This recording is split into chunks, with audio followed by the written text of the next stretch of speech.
जोहार तेहेኛ जोहार गलमाराव आखड़े सानाम को सागुन दाराम तेहेñ नौकना मित खास गलमाराव आते आपे गठन सेटर हुई कना तेहेኛ गलमाराव दो मित सावहेद कारिगल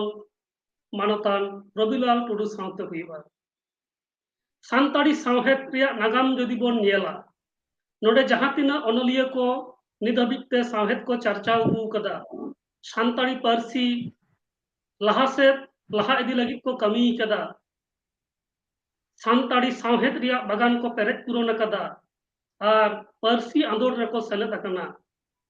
ऑनकान को मुद्रे मित जजिलमान रसिया कनाय मानतान रबिलाल टुडू तेहेñ उनी अबो कोठेन सेटर मेना अकादिया उनिया मोचा खनगे आजा जीवन रेना कथा सावहेद चर्चा रिया कथा आयमा को बोन आंजमा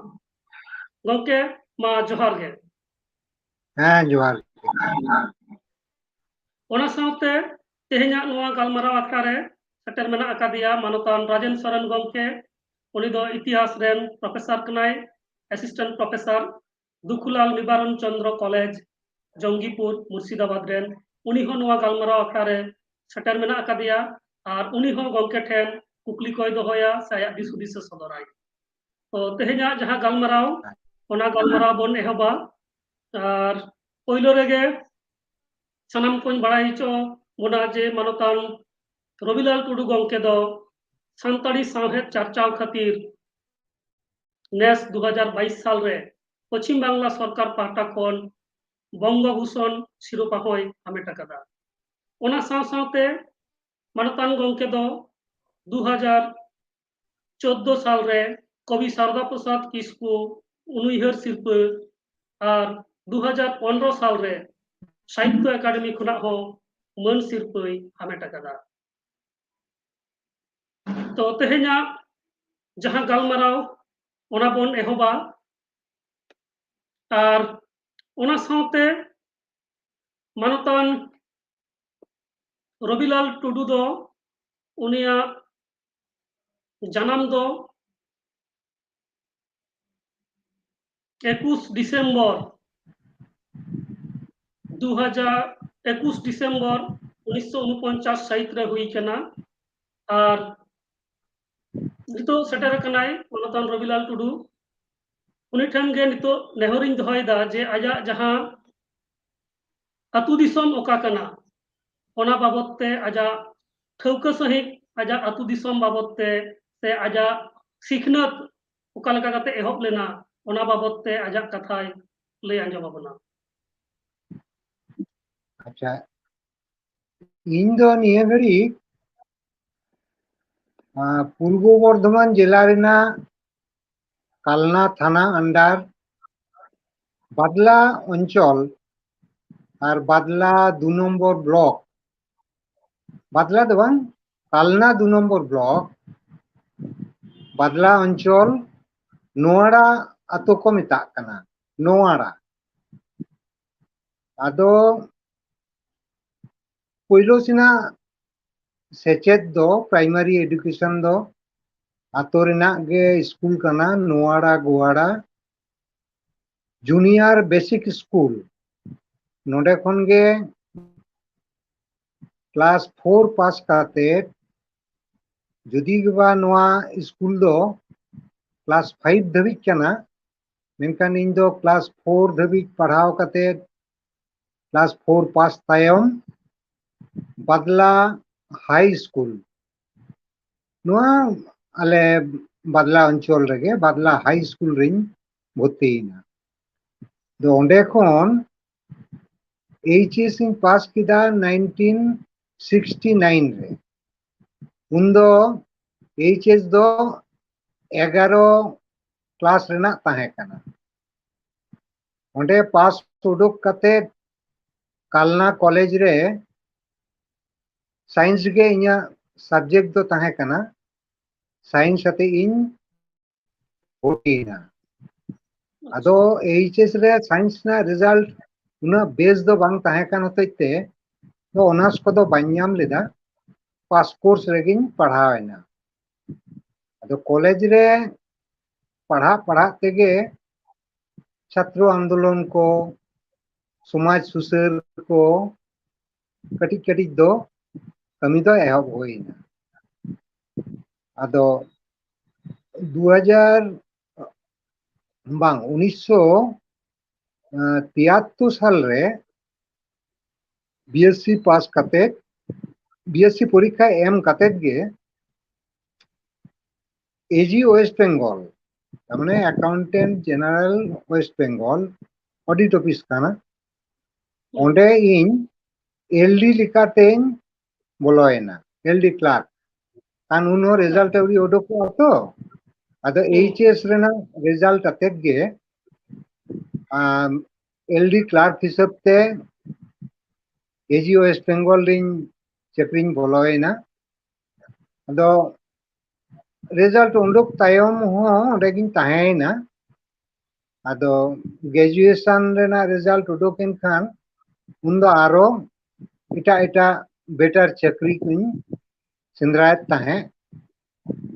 आदो पोइलो रेगे 77 रे सेंट्रल बैंक ऑफ इंडिया नॉनिन जॉइन किदा अच्छा उना साउते गे पे चांदो भितरी तेगे आरो बारिया चक्री दो हेज इना उना दो रिजर्व बैंक ऑफ इंडिया और एजी वेस्ट बेंगल रेगे ऑडिटरशिप अदो सेंट्रल बैंक ऑफ इंडिया रेगिन जॉइन अकात खतिते अडी होरे को मना किदिnya अदो चिदा आम उचर नाचाड़ोगा नोंडे हतो मिटटांग फ्यूचर दो मेना गया नोंडे के ताहेन में तो सीनियर स्टाफ को उनका को बुझाव किदिन खान इन दो आदो ओंडे खन दो पान बचो लेना सेंट्रल बैंक ऑफ इंडिया रेगिन ताहेना आदो उनका कते इयाई शेरमा तायम माने सीनियरिटी बेसिस तेगे और अब कोटा रोस्टर हिसाब तेगे ऑफिसर शिपिंग नाम किदा आदो उन्दो हानते नाते ट्रांसफर को एहब किदा आदो ओने जे पहिलो एजी वेस्ट बेंगल दिन ताहे कान उन खन गे आसे कारण कुशल बाबू साव न्यापाम रपड़ होइना कुशल बास्के नितो दो बनु गया गुर कान ताबोनाय उनि दो राहुल दे बाड़ाय कान ताहे छात्र जीवन खन दे बाड़ाय कान ताहे चेदा इन खन जाहे मारांग दादाय ताहे कान उनि दो एजी वेस्ट बेंगल लेगे उन्दो बड़ो बाबूय ताहे काना आदो उनिया इन्फॉर्मेशन लेकाते गे ते आइमा संतार गिद्रे एजी रेले बोलो आदो उनका के कमी कमी ते आइमा होड़ के आबार हानते नाते को सेनेना रिजर्व बैंक को से आरो इटा इटा जायगा करे आइमा होड़ को सेनेना ता मारांग दो जतो के प्राय 25-26 जन गान मिड साउतेले बोलोयना उन्दो स्पेशल ड्राइव चला कान ताहे ओने इमरजेंसी रेना ओना खतिते मिड साउते उना गान होड़ले बोलोयना आदो ओना तायम आइमा होड़ के हानते नाते को सेनेना इन हो ओना तायम गे ओने सेंट्रल बैंक ऑफ इंडिया चलावेना रिजर्व बैंक और एजी रे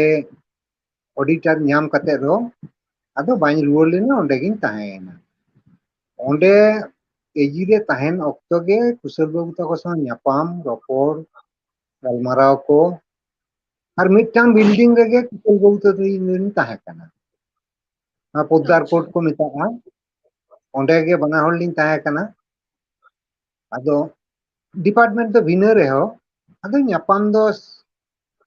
दिनेर माथाय बार पे दाव दो हुयुग गे ताहे और टिफिन ऑक्टो अडी घड़ी गजल लायाले तीना गान होड़ कुड़ा कोले ताहे काना गल्पयाले चा कोले नुया आदो गालमाराव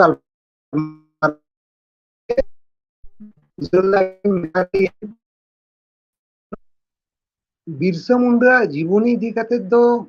तेइन दाबी सांताड़ीते ऑल दो बाइन दिसा कादा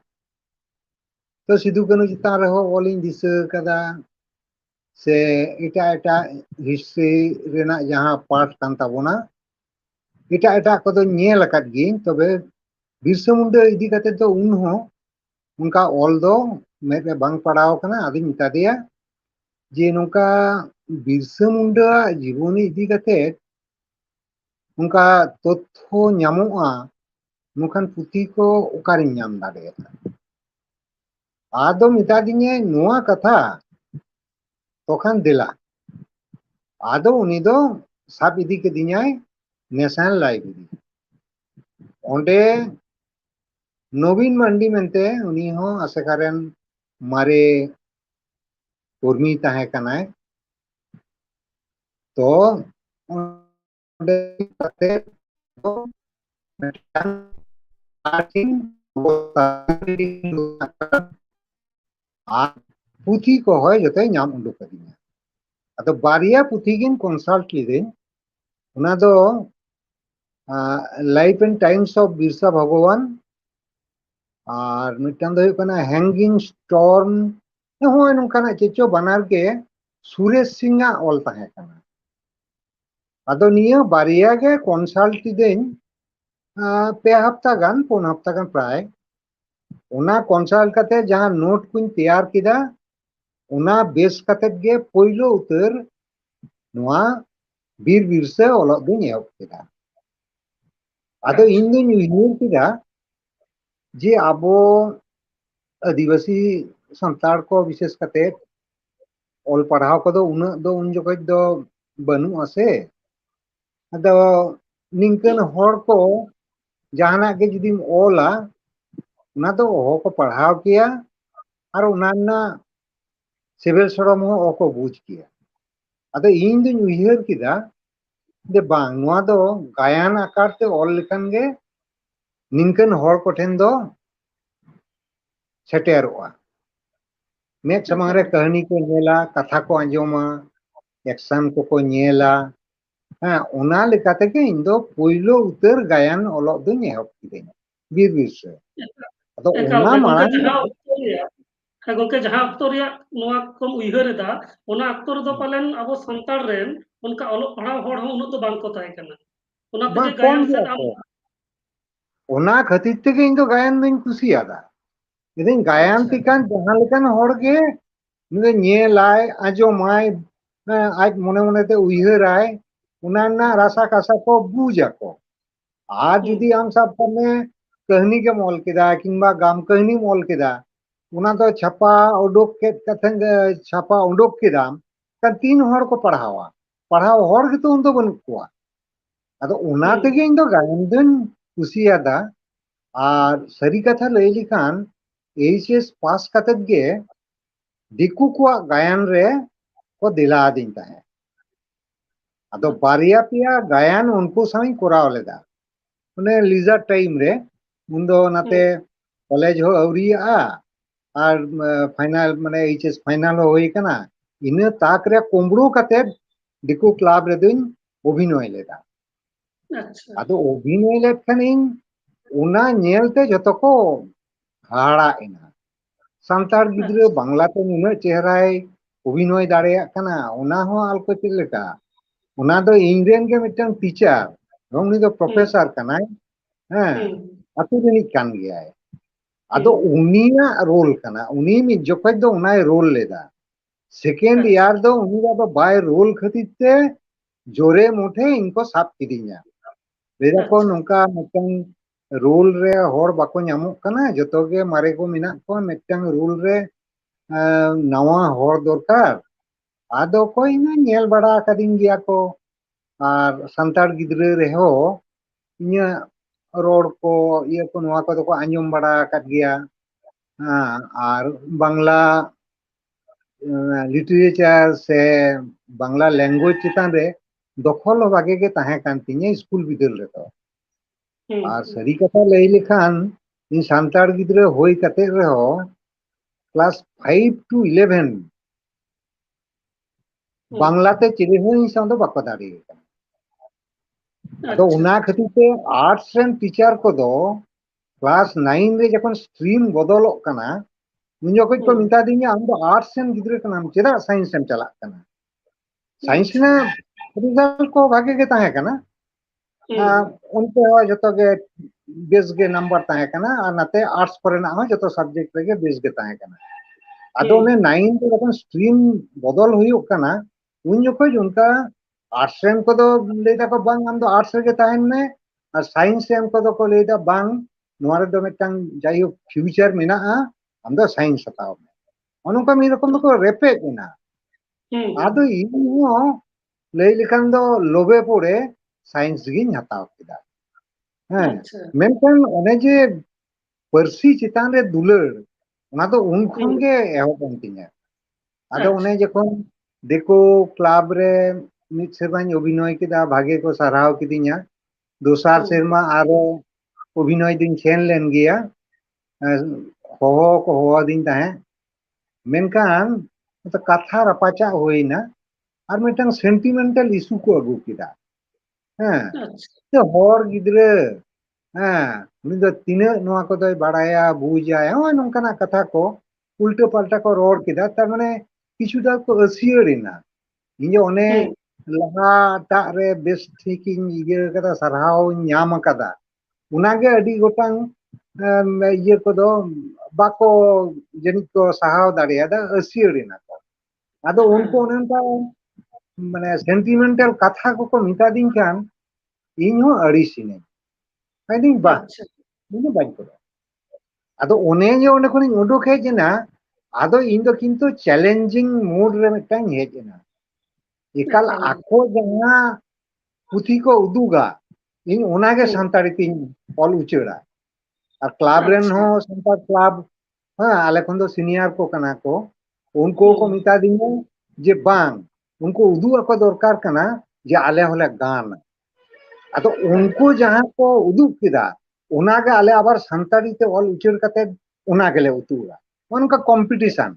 बार पे सेरमा कंपटीशन तायम ओने बिरसे के पहिलो मौलिक रचना दा इन तीन ऑल इन एहब किदा अच्छा ओके ओना तो तीसम ऑल लेदा और तीसम उछन किदा उना दो उछन लिदे 77 रे और ओलो दो एहब लेदा माने 75 सेट खन गिन एहब लेदा आदो मिथिमा गान ऑल मुचित कते उना को दे माने वीडियो कदाले उलु वीडियो कदाले पब्लिक का रेस्पॉन्स चेक को कमेंटा नोआ आजम लगी मरांग बोले स्टेज कदा स्टेज कते जतो हर के जखन को खुशी ना आर को मेन को मिता दिnya जे नोआ दो आम दो हिस्ट्री जितान रे ऑल कना जेतु आम दो नोआ दो पब्लिश में नुको कुशल बाबू ताको गे रिक्वेस्ट दिnya को आदो उन दो चिकी दो अवेलेबल बांग ताहे कना उना दो हाने एकमात्र झारग्राम आर बाकाय कुंडुलेन रेना मिटांग प्रेस एनेगे को बिनाव लेदा मेनखान ओंडे अडी झमेला उनका इये को बांग को ताहे कना चिले को मिता को टाइपिस्ट माने कंपोजर को उनका बाको ताहे कना उनको अगर गोड़ो आतो हुआ दुरुक ताहे कते आदो उना खातिर ते ऑलचिकी से दो उन जोखज दो बाइन सेन लेना तबे बांग्ला ते उदुक होइना आदो उन्हें बांग्ला उडुक किना जखन छापा उडुक किना ओइलु रेगे उना दो किंतु उनको टाटा जमशेदपुर को ओका खन चको किरिंग कते को हताव लेदा उनको को नाम के खान उनको तो किंतु 84 रेगे इन को सरहाव किदिnya होहो दिnya को और ऑल एने इंडिया गे सान्ताली राइटर्स एसोसिएशन रेना नोआ जहां जमशेदपुर ब्रांच से का ओ जमशेदपुर बिरसा मेमोरियल सोसाइटी अच्छा अच्छा जमशेदपुर मेमोरियल सोसाइटी आदो जेतु बिरसे चितान रे ऑल और एनेगे गुरु गमके ᱧᱩᱛᱩᱢ ते शिल्प को एहब अकदा कान गुरु गमके 82 रे बुंगा कनाय 84 खंगे आको दो नोआ को एहब किदा एवं इन गे पहिलो अवार्ड दो और उना दो ओने बिरसे ऑल खातिर तेगे पंडित रघुनाथ मुर्मू अवार्ड दो उनको दो को पहिलो को दिला दिnya सेनिने खूब को सरहाव बड़ा किदा रस्के बड़ाइनी इन आको साथे बारिया पिया गाते को सेन लेना आंडे खनते इकाल आबार आलेले सेनिना ओंडे खन गे कमी मेटाव कते दाड़ान ले सेनेना एकाल रायरंगपुर अच्छा। डाहारडी डाहारडी ओंडे अरुर के लियाय रामचंद्र मुर्मू मेनते मिटांग सुसरिया कोड़ा कनाय लाइब्रेरियन उनी दो बाबा अच्छा तिलका माजी मेनते मिटांग लाइब्रेरी मेनाक ताया आदो उनी साव दो ओंडे टाटा जामशेदपुर रे पोइलो आलाप एवं पुथी हो मिद बारिया कोय किदिnya गमके इnya लाइब्रेरी लगी देन पुथी बारिया गान माने एमा दिन ताहे कना आदो उनी गेले मेता देया नुना सोर जखन ले हेज कना डाहारडी मिदी दाड़े लिया रायरंगपुर हे देला आदो उना दोसार हिलो गे ओंडे खन गे आडे गुरु गमकेया आतो ओरा ले सेनिना इना गे पोइलो गुरु गमकेया ओरा सेन दो अच्छा पोइलो खना दो हे अनिंकना कमी हां कमी एहब लेना अच्छा गंके रे मिटन कुकलिंग दोहयदा जे हम अडी मौजम लई किदा जे ओका लेका काते आमा सावहेद चर्चाव रेम लबाधियो विना और ओका लेका काते सावहेद कम चर्चाव किदा अडी मौज तो पोइलो रे बिरसा मुंडा दो चिदा सांतार रेन मा सिदु कानू चांद भैरो नुकु को ताहे कना ताले बिरसा मुंडा दो ओका लेका रेम बचाव केदेया आसले सिदु कानू हुल चितान रे मिडवाले ऑल হয়তো মানে পাবলিশ অবস্থাটা বাং তাহে কানা মেনাস্ক্রিপ্ট আকার রে আঞ্জম বড়া কদিন ওনা চিতান রে দো গায়ান को ऑल आकादा उदू को उदू बड़ा आकादा ओना खातिर ते इन दो बिरसे मुंडा दिन बचाव केदा कारण बिरसे ऑल दो उन धबिज बनुआ আর ই ঠিক তায়ম তায়ম গে মহাশ্বেতা দেবী অরণ্যের অধিকারে অল কেদা আদো যখন অরণ্যের অধিকার উডোকিনা আর ইñ বিরসা উডোকিনা বানার কিন্তু কম্পেয়ার কাটি নিয়েল আকাদা আদু নিয়েল কেদা যে মহাশ্বেতা দেবী যাহা সোর্স খন কালেকশন তাই ইñ ঠিক ওনা সোর্স খন গে কালেকশন কান্তিনে এবং প্রায় বানার গে মিল লেখা গে তবে উনি দো উপন্যাস লেখাতে অল কেদায় আর ইন দো গায়ান লেখাতে अलिंग दो किंतु समसामयिक उना दो उडुक कना आज हो उडुक कान तया इन हो उंदो उडुक कान तिnya होय नुका आदो पढ़ाव बड़ा कते पांते कते नेल होइना देखे तिना गन फराका आदि नेल केदा बांगा ढेर दो बांग फराका तबे उनी दो उपन्यास हिसाबते ने डिस्क्रिप्शन को ये को होय नुआ को एम इदी कदा और अपना दो पूरे फैक्ट के में रकम कहानी लेकाते अगू कदा हाँ फरक तो है नहीं उडंग के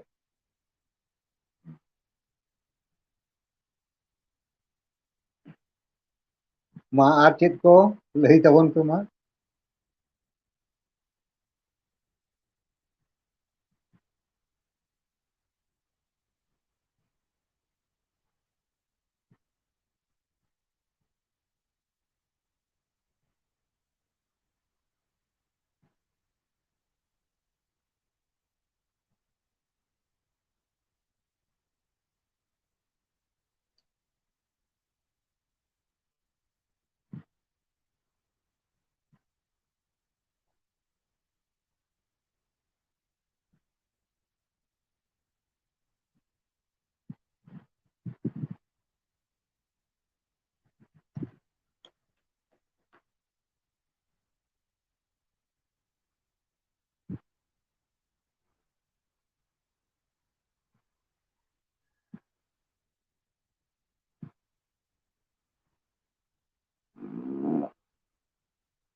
हाँ गंके नसेना एटकेटोड़े हुई लेना और अच्छा ठीक আছে গंके मा लई ना पर होय आदो अने लई के दोइन नते मिट से महाश्वेता देवी अरण्येर अधिकार আর মিছেদ ইᱧᱟ বীর বিরসা ᱟᱫᱚ ᱟᱪᱪᱷᱟ ᱯᱟᱲᱦᱟᱣ ᱠᱟᱛᱮ ᱩᱱ ᱡᱚᱠᱷᱚᱡ ᱢᱤᱫ ᱥᱚᱢᱚᱥᱟᱢᱚᱭᱤᱠ ᱜᱮ ᱩᱰᱩᱠ ᱟᱠᱟᱱᱟ ᱯᱨᱟᱭ ᱢᱤᱫ ᱞᱮᱠᱟ ᱢᱤᱫ ᱚᱠᱛᱚ ᱨᱮᱜᱮ ᱟᱨᱠᱤ ᱟᱫᱚ ᱮᱱᱦᱚᱸ ᱯᱟᱲᱦᱟᱣ ᱵᱤᱰᱟᱹᱣ ᱠᱟᱛᱮ ᱧᱮᱞ ᱠᱮᱫᱟ যে খুব মিটাং ফারাক দো বানুগᱼᱟ হ্যাঁ আজ যাহা সোর্স করে খন কালেকশন আকাদাই ᱤᱧ ᱦᱚᱸ ᱤᱱᱟᱹ ᱥᱳᱨᱥ ᱠᱚᱨᱮ ᱠᱷᱚᱱ ᱜᱤᱧ ᱠᱟᱞᱮᱠশন ᱟᱠᱟᱫᱟ ᱟᱫᱚ ᱟᱭᱟᱜ ᱫᱚ ᱩᱯᱚᱱᱱᱟᱥ ᱠᱷᱟᱹᱛᱤᱨ ᱛᱮ ᱠᱟᱹᱴᱤᱡ ᱰᱮᱥᱠᱨᱤᱯᱥᱚᱱ ᱠᱚ ᱢᱮᱱᱟᱜᱼᱟ ᱦᱮᱸ ᱟᱨ ᱤᱧᱟᱹᱜ ᱫᱚ ᱯᱷᱮᱠᱴ ᱪᱮᱛᱟᱱ ᱨᱮᱜᱮ ᱢᱤᱫ ᱨᱚᱠᱚᱢ ᱫᱚ ᱜᱟᱵᱟᱱ ᱠᱟᱛᱮ ᱢᱤᱫᱴᱟᱝ ᱜᱟᱭᱟᱱ ᱛᱤᱸᱜᱩᱭ ᱨᱮᱱᱟᱜ ᱤᱧ ᱪᱮᱥᱴᱟ ᱟᱠᱟᱫᱟ ᱦᱮᱸ ᱚᱱᱟ ᱥᱟᱶᱛᱮ ᱚᱱᱟ ᱫᱚ ᱡᱮᱦᱮᱛᱩ ᱵᱟᱝᱞᱟᱛᱮ ᱚᱞ ᱞᱮᱫᱟᱭ ᱚᱱᱟᱛᱮ ᱡᱟᱦᱟᱸ ᱛᱤᱱᱟᱹᱜ ᱵᱟᱝᱞᱟ ᱯᱟᱹᱨᱥᱤ ᱛᱮᱱ ᱦᱚᱲ ᱠᱚᱠᱚ ᱛᱟᱦᱮᱸ ᱠᱟᱱᱟ ᱩᱱᱠᱩ ᱚᱱᱟ ᱨᱮᱱᱟᱜ ᱥᱟᱛᱟᱢ ᱠᱚ ᱵᱩᱡᱷᱟᱹᱣ ᱧᱟᱢ ᱠᱮᱫᱟ ᱟᱨ ᱱᱚᱣᱟ ᱵᱤᱨ ᱵᱤᱨᱥᱟᱹ ᱫᱚ ᱮᱠᱮᱱ ᱥᱟᱱᱛᱟᱲᱤ ᱯᱟᱹᱨᱥᱤ ᱛᱮ ᱠᱟᱱᱟ ᱟᱨ ᱥᱟᱱᱛᱟᱲ ᱠᱚ ᱢᱚᱛᱚ ᱠᱚ ᱵᱩᱡᱷᱟᱹᱣ ᱠᱮᱫᱟ ᱛᱚᱵᱮ ᱟᱸᱡᱚᱢ ᱟᱠᱟᱱᱟ ᱡᱮ ᱱᱚᱣᱟ ᱵᱤᱨ ᱵᱤᱨᱥᱟᱹ ᱜᱟᱭᱟᱱ ᱱᱚᱣᱟ ᱨᱮᱱᱟᱜ ᱡᱟᱦᱟᱸ ᱤᱯᱷᱮᱠᱴ ᱱᱚᱣᱟ ᱨᱮᱱᱟᱜ ᱡᱟᱦᱟᱸ ᱚᱨᱥᱚᱝ ᱚᱱᱟ ᱫᱚ ᱠᱤᱱᱛᱩ ᱟᱹᱰᱤ ᱡᱟᱹᱥᱛᱤ ᱥᱟᱱᱛᱟᱲ ᱠᱚ ᱛᱟᱞᱟᱨᱮ ᱯᱟᱲᱟᱣ ᱞᱮᱱᱟ ᱟᱹᱰᱤ ᱦᱚᱲ ᱠᱚ ᱚᱱᱮ ᱥᱟᱨᱦᱟᱣ ᱵᱟᱝ ᱠᱟᱫᱟ ᱥᱟᱱᱛᱟᱲ ᱛᱮᱫᱚ ᱩᱱ ᱫᱷᱟᱹᱵᱤᱡ ᱵᱟᱝ ᱚᱞ ᱟᱠᱟᱱᱟ ᱚᱱᱟ ᱠᱷᱟᱹᱛᱤᱨ ᱛᱮᱜᱮ ᱱᱚᱣᱟ ᱨᱮᱱᱟᱜ ᱤᱭᱟᱹ ᱫᱚ ᱰᱤᱢᱟন্ড ᱫᱚ ᱩᱱᱟᱹᱜ ᱦᱩᱭ ᱞᱮᱱᱟ ᱟᱨ ᱤᱧ ᱡᱟᱦᱟᱸᱧ ᱟᱸᱡᱚᱢ ᱟᱠᱟᱫᱟ ᱢᱟᱱᱮ ওয়েস্ট বেঙ্গল ᱨᱮᱫᱚ অন্তত হেনো ক্লাব বাং তাহে কানা ᱡᱟᱦᱟᱸᱭ ᱜᱟᱭᱟᱱ ᱠᱚ ᱩᱫᱩᱜᱟ ᱱᱚᱝᱠᱟ ᱦᱮᱱᱚ ᱠᱞᱟᱵ ᱵᱟᱝ ᱛᱟᱦᱮᱸ ᱠᱟᱱᱟ ᱡᱟᱦᱟᱸᱭ ᱫᱚ ᱱᱚᱣᱟ ᱵᱟᱠᱚ ᱩᱫᱩᱜ ᱟᱠᱟᱫᱟ ᱤᱧ ᱢᱤᱫ ᱟᱪᱪᱷᱟ ᱵᱟᱨ ᱡᱟᱭᱜᱟ ᱱᱮᱣᱛᱟ ᱠᱟᱛᱮ ᱠᱚ ᱤᱫᱤ ᱠᱟᱫᱤᱧᱟ ᱧᱮᱧᱮᱞ ᱡᱮ ᱫᱮᱞᱟ ᱚᱠᱟ ᱞᱮᱠᱟ ᱞᱮ ᱟᱪᱪᱷᱟ ᱜᱟᱱ ᱮᱫᱟ ᱥᱮ ᱵᱟᱞᱮ ᱜᱟᱱ ᱮᱫᱟ ᱦᱮᱸ ᱧᱮᱧᱮᱞ ᱠᱚ ᱤᱫᱤ ᱠᱟᱫᱤᱧᱟ ᱥᱮᱱ ᱠᱟᱹᱱᱟᱹᱧ ᱟᱫᱚ ᱚᱱᱟ ᱠᱷᱟᱹᱛᱤᱨ ᱛᱮ ᱱᱚᱣᱟ ᱫᱚ ᱢᱤᱫᱴᱟᱝ ᱯᱚᱯᱩᱞᱟᱨᱤᱴᱤ ᱫᱚ ᱵᱟᱹᱲᱛᱤ ᱜᱮ ᱧᱟᱢ ᱠᱮᱫᱟᱭ ᱮᱠᱟᱞ ᱜᱮ ᱟᱹᱰᱤ ᱟᱹᱰᱤ ᱥᱟᱨᱦᱟᱣ ᱜᱚᱝᱠᱮ ᱟᱨ ᱱᱚᱣᱟ ᱵᱤᱨ ᱵᱤᱨᱥᱟᱹ ᱯᱚᱨᱮ ᱜᱚᱝᱠᱮ ᱟᱨ ᱚᱠᱟ ᱞᱮᱠᱟᱱ ᱜᱟᱭᱟᱱ ᱠᱚᱢ ᱚᱞ ᱠᱮᱫᱟ ᱥᱮᱢ ᱩᱫᱩᱜ ᱠᱮᱫᱟ ᱚᱱᱟ ᱠᱚ ᱵᱟᱵᱚᱫ ᱛᱮ ᱠᱟᱹᱴᱤᱡ ᱞᱟᱹᱭ ᱛᱟᱵᱚᱱ ᱢᱮ ᱟᱪᱪᱷᱟ ᱵᱤᱨ ᱵᱤᱨᱥᱟᱹ ᱛᱟᱭᱚᱢ ᱫᱚᱧ ᱚᱞ ᱠᱮᱫᱟ ᱥᱚᱢᱟᱡᱽ ᱵᱟᱭᱨᱤ ᱚᱱᱟ ᱥᱟᱶ ᱛᱮᱜᱤᱧ ᱚᱞ ᱠᱮᱫᱟ ᱥᱟᱹᱨᱫᱤ ᱥᱮᱸᱜᱮᱞ ᱥᱟᱹᱨᱫᱤ ᱥᱮᱸᱜᱮᱞ ᱫᱚ ᱢᱤᱫᱴᱟᱝ ᱢᱟᱱᱮ ᱠᱟᱨᱮᱱᱴ ᱨᱟᱡᱽᱟᱹᱨᱤ ᱪᱮᱛᱟᱱ ᱨᱮᱜᱤᱧ ᱚᱞ ᱞᱮᱫᱟ ᱤᱱᱟᱹ ᱚᱠᱛᱚ ᱨᱮᱱᱟᱜ ᱩᱱ ᱡᱚᱠᱷᱚᱡ ᱫᱚ ᱢᱟᱱᱮ ᱵᱚᱨᱜᱟ ᱤᱫᱤ ᱠᱟᱛᱮ ᱵᱚᱨᱜᱟ ᱪᱟᱥ ᱤᱫᱤ ᱠᱟᱛᱮ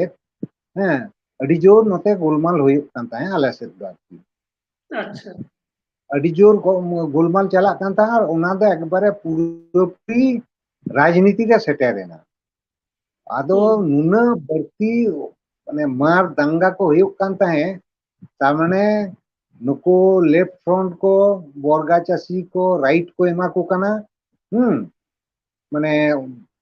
1/4 বিঘা রে রাইট ko ᱮᱢᱟ ᱠᱚ ᱠᱟᱱᱟ আর ᱮᱴᱟᱜ ᱠᱚᱫᱚ ᱚᱱᱟ রাইট ᱮᱢᱚᱜ ᱵᱟᱝ ᱥᱟᱱᱟᱭᱮᱫ ᱠᱚᱣᱟ ᱟᱫᱚ ᱦᱚᱸᱜᱼᱚᱭ ᱡᱮ ᱟᱪᱪᱷᱟ ᱢᱤᱫᱴᱟᱝ ᱫᱚᱱᱫᱚ ᱚᱱᱟ ᱫᱚᱱᱫᱚ ᱠᱷᱚᱱ ᱜᱮ ᱞᱟᱹᱲᱦᱟᱹᱭ ᱦᱚᱸ ᱢᱤᱫ ᱨᱚᱠᱚᱢ ᱫᱚ ᱮᱦᱚᱵ ᱮᱱᱟ ᱟᱪᱪᱷᱟ ᱞᱟᱹᱲᱦᱟᱹᱭ ᱮᱦᱚᱵ ᱨᱮ ᱱᱩᱱᱟᱹᱜ ᱵᱟᱹᱲᱛᱤ ᱱᱚᱛᱮᱱ ᱠᱚ ᱦᱚᱲ ᱠᱚ ᱤᱯᱷᱮᱠᱴᱮᱰ ᱮᱱᱟ ᱟᱹᱰᱤ ᱦᱚᱲ ᱜᱮ ᱢᱟᱱᱮ ᱠᱚᱭᱮᱠ ᱵᱚᱪᱷᱚᱨ ᱞᱟᱹᱜᱤᱫ ᱱᱚᱣᱟ এরিয়া ᱠᱷᱚᱱ ᱧᱤᱨᱚᱜ ᱦᱩᱭ ᱟᱠᱟᱱ ᱛᱟᱠᱚᱣᱟ ᱢᱟᱱᱮ ᱠᱤᱥᱟᱹᱬ ᱢᱚᱦᱟᱡᱚᱱ ᱠᱚᱣᱟᱜ ᱯᱨᱮᱥᱟᱨ তে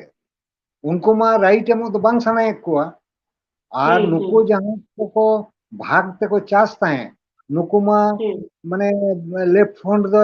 ये इमा को कना राइट एमो सानाय कना अदो होय नोआ इदी कते लड़ाई अदो उन जोखोज आइमा हर गे नेत्री स्थानीय को उनको तो आइमा हर गे ᱧᱤᱨ ᱦᱩᱭ ᱟᱠᱟᱱ ᱛᱟᱠᱚᱣᱟ ᱱᱚᱣᱟ ᱮᱨᱤᱭᱟ ᱨᱮ ᱵᱟᱠᱚ ᱛᱟᱦᱮᱸ ᱫᱟᱲᱮ ᱠᱟᱣᱫᱟ ᱮᱵᱚᱝ ᱞᱟᱜᱟ ᱦᱚᱪᱚ ᱠᱟᱱᱟ ᱠᱚ ᱚᱱᱟ ᱪᱮᱛᱟᱱ ᱟᱪᱪᱷᱟ ᱨᱮᱜᱮ ᱚᱱᱟ ᱥᱟᱹᱨᱫᱤ ᱥᱮᱸᱜᱮᱞ ᱫᱚ ᱚᱞ ᱦᱩᱭ ᱞᱮᱱᱟ ᱟᱪᱪᱷᱟ ᱡᱮ ᱥᱟᱹᱨᱫᱤ ᱥᱮᱸᱜᱮᱞ ᱛᱟᱭᱚᱢ ᱜᱮ ᱥᱚᱢᱟᱡᱽ ᱵᱟᱭᱨᱤ ᱟᱫᱚ ᱟᱪᱪᱷᱟ ᱥᱚᱢᱟᱡᱽ ᱵᱟᱭᱨᱤ ᱫᱚ ᱱᱩᱱᱟᱹᱜ ᱢᱤᱫᱴᱟᱝ ᱪᱮᱫ ᱠᱚ ᱢᱮᱛᱟᱜᱼᱟ ᱢᱟᱱᱮ ᱠᱨᱤᱴᱤᱠᱮᱞ ᱱᱟᱴᱚᱠ ᱤᱧᱟᱹᱜ ᱢᱮᱱ ᱛᱮᱫᱚ ᱛᱮᱭᱟᱨ ᱦᱩᱭ ᱞᱮᱱᱟ ᱟᱵᱚ ᱥᱟᱶᱛᱟ ᱨᱮᱱᱟᱜ ᱯᱨᱚᱵᱞᱮᱢ ᱠᱚ ᱤᱫᱤ ᱠᱟᱛᱮ ᱟᱪᱪᱷᱟ ᱥᱟᱶᱛᱟ ᱨᱮᱱᱟᱜ ᱯᱨᱚᱵᱞᱮᱢ ᱠᱚ ᱤᱫᱤ ᱠᱟᱛᱮ ᱡᱮ ᱥᱟᱶᱛᱟ ᱫᱚ ᱮᱠᱪᱩয়াᱞᱤ ᱚᱠᱚᱭ ᱠᱷᱟᱹᱛᱤᱨ ᱛᱮ ᱵᱟᱹᱲᱤᱡᱚᱜ ᱠᱟᱱᱟ ᱟᱫᱚ ᱤᱱᱥᱴᱮন্স ᱞᱮᱠᱟᱛᱮ ᱤᱧ ᱫᱚ ᱢᱤᱫᱴᱟᱝ ᱠᱟᱹᱦᱱᱤᱧ ᱥᱟᱵ ᱠᱮᱫᱟ ᱚᱱᱠᱟ ᱠᱟᱹᱦᱱᱤᱧ ᱥᱟᱢᱟᱝ ᱠᱮᱫᱟ ᱚᱸᱰᱮ ᱫᱚ ᱢᱟᱱᱮ ᱱᱟᱭᱚᱠ ᱟᱨ ᱱᱟᱭᱤᱠᱟ ᱟᱸᱜᱤᱨ ᱠᱟᱛᱮ ᱱᱚᱛᱮ ᱠᱤᱱ ᱦᱮᱡ ᱞᱮᱱᱟ ᱟᱫᱚ ᱛᱟᱭᱚᱢ ᱛᱮ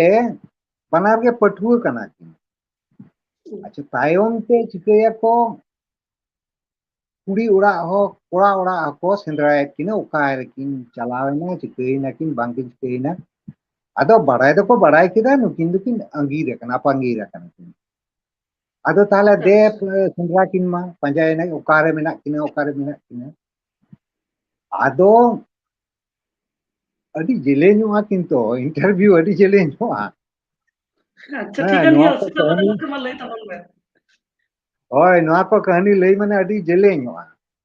ᱟᱨ ᱦᱮᱸ ᱦᱮᱸ ᱡᱟᱭᱦᱳᱠ ᱠᱟᱹᱴᱤᱡ ᱢᱟ ᱩᱱᱤ ᱞᱟᱹᱭ ᱛᱟᱵᱚᱱ ᱢᱟ ᱚᱥᱩᱵᱤᱫᱷᱟ ᱵᱟᱹᱱᱩᱜᱼᱟ ᱦᱮᱸ ᱩᱱᱤ ᱠᱚᱲᱟᱴᱟᱜ ᱥᱮᱸᱫᱽᱨᱟ ᱠᱚ ᱦᱮᱡ ᱮᱱᱟ ᱜᱚᱴᱟ ᱠᱚ ᱦᱩᱸ ᱥᱮᱸᱫᱽᱨᱟᱭ ᱠᱟᱱᱟ ᱚᱠᱟᱨᱮ ᱢᱮᱱᱟᱭᱟ ᱚᱠᱟᱨᱮᱠᱤᱱ ᱥᱮᱱ ᱟᱠᱟᱱᱟ ᱟᱫᱚ ᱥᱮᱸᱫᱽᱨᱟ ᱥᱮᱸᱫᱽᱨᱟ ᱛᱮ ᱱᱚᱣᱟ ᱯᱟᱹᱦᱤᱞ ᱫᱚ ᱡᱟᱦᱟᱸᱭ ᱜᱮ ᱦᱮᱸ ᱱᱟᱢᱟᱞ ᱡᱷᱟᱢᱟᱞ ᱜᱮ ᱵᱤᱥᱤ ᱟᱸᱜᱤᱨ ᱠᱟᱛᱮ ᱠᱚ ᱦᱤᱡᱩᱜ ᱛᱟᱦᱮᱸᱫ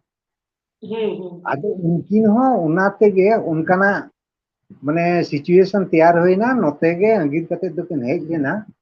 ᱟᱫᱚ ᱢᱤᱫᱴᱟᱝ ᱠᱤᱥᱟᱹᱬᱟᱜ ᱟᱣᱛᱟᱨᱮ ᱪᱟᱞᱟᱣ ᱠᱟᱛᱮ ᱟশ্রয় ᱠᱤᱱ ᱦᱟᱛᱟᱣ ᱠᱮᱫᱟ ᱠᱟᱹᱢᱤᱭᱟᱠᱤᱱ ᱟᱪᱪᱷᱟ ᱡᱚᱢᱟᱠᱤᱱ ᱱᱚᱣᱟ ᱩद्ᱫᱮশ্য ᱛᱮ ᱢᱤᱫᱴᱟᱝ ᱠᱤᱥᱟᱹᱬᱟᱜ ᱟᱱᱰᱟᱨ ᱨᱮᱜᱮ ᱪᱟᱞᱟᱣ ᱠᱟᱛᱮ ᱠᱤᱱ ᱟশ্রয় ᱠᱤᱱ ᱦᱟᱛᱟᱣ ᱠᱮᱫᱟ ᱠᱟᱹᱢᱤ ᱢᱟ ᱚᱱᱠᱟ ᱫᱚ ᱵᱟᱹᱠᱤᱱ ᱵᱟᱲᱟᱭᱟ ᱟᱫᱚ ᱦᱩᱸ ᱮᱱᱦᱚᱸ ᱥᱚᱸᱜᱮ ᱞᱚᱝᱜᱮ ᱡᱟᱦᱟᱸ ᱞᱮᱠᱟᱛᱮ ᱡᱳᱨᱮ ᱢᱩᱴᱷᱮ ᱠᱟᱹᱢᱤ ᱫᱚ ᱦᱩᱭᱩᱜ ᱠᱟᱱ ᱜᱮᱛᱟ ᱠᱤᱱᱟᱹ ᱠᱟᱨᱚᱱ ᱦᱩᱭᱩᱜ ᱠᱟᱱᱟ ᱵᱟᱝᱠᱷᱟᱱ ᱡᱚᱢᱟᱠᱤᱱ ᱪᱮᱫ ᱟᱫᱚ ᱦᱩᱸ ᱚᱱᱠᱟ ᱠᱟᱹᱢᱤ ᱠᱟᱹᱢᱤᱛᱮ ᱢᱤᱫ ᱵᱟᱨ ᱦᱟᱯᱛᱟ ᱠᱤᱱ ᱠᱟᱹᱢᱤ ᱠᱟᱫᱟ ᱚᱱᱮ ᱠᱤᱥᱟᱹᱬᱟᱜ ᱟᱱᱰᱟᱨ ᱨᱮᱜᱮ ᱠᱩᱢᱵᱟᱹ ᱠᱩᱲᱤᱭᱟᱹ ᱠᱟᱛᱮ ᱟᱨᱚ ᱮᱴᱟᱜ ᱦᱚᱲ ᱡᱮᱢᱚᱱ ᱢᱮᱱᱟᱜ ᱠᱚᱣᱟ ᱩᱱᱠᱤᱱ ᱦᱚᱸᱠᱤᱱ ᱛᱟᱦᱮᱸᱭᱮᱱᱟ ᱠᱟᱹᱢᱤ ᱠᱟᱱᱟ ᱠᱤᱱ ᱡᱚᱢ ᱮᱫᱟ ᱠᱤᱱ ᱟᱫᱚ ᱥᱮᱸᱫᱽᱨᱟ ᱥᱮᱸᱫᱽᱨᱟ ᱛᱮ ᱦᱟᱱᱛᱮ ᱠᱷᱚᱱ ᱠᱚ ᱦᱮᱡ ᱮᱱᱟ ᱦᱩᱸ ᱟᱫᱚ ᱩᱱᱠᱩ ᱤᱭᱟᱹᱭ ᱫᱟᱠᱚ ᱡᱮ ᱱᱚᱛᱮ ᱨᱮ ᱚᱠᱟ ᱠᱚᱨᱮ ᱥᱟᱱᱛᱟᱲ ᱠᱚ ᱢᱮᱱᱟᱜ ᱠᱚᱣᱟ ᱟᱫᱚ ᱢᱤᱫᱴᱟᱝ ᱥᱴᱮᱥᱚᱱ ᱨᱮᱠᱤᱱ ᱟᱬᱜᱳᱭᱮᱱᱟ ᱚᱱᱟ ᱥᱴᱮᱥᱚᱱ ᱨᱮᱫᱚ ᱢᱤᱫᱴᱟᱝ ᱠᱟᱬᱟ ᱢᱟᱹᱱᱢᱤ ᱟᱸधा ᱡᱟᱭᱜᱟ ᱟᱨᱠᱤ ᱚᱱᱫᱷᱚ ᱦᱩᱸ ᱨᱩᱥᱤᱠᱟ ᱦᱚᱲ ᱠᱟᱱᱟᱭ ᱩᱱᱤᱭᱟᱜ ᱫᱚ ᱚᱲᱟᱜ ᱥᱚᱝᱥᱟᱨ ᱵᱟᱹᱱᱩᱜ ᱛᱟᱭᱟ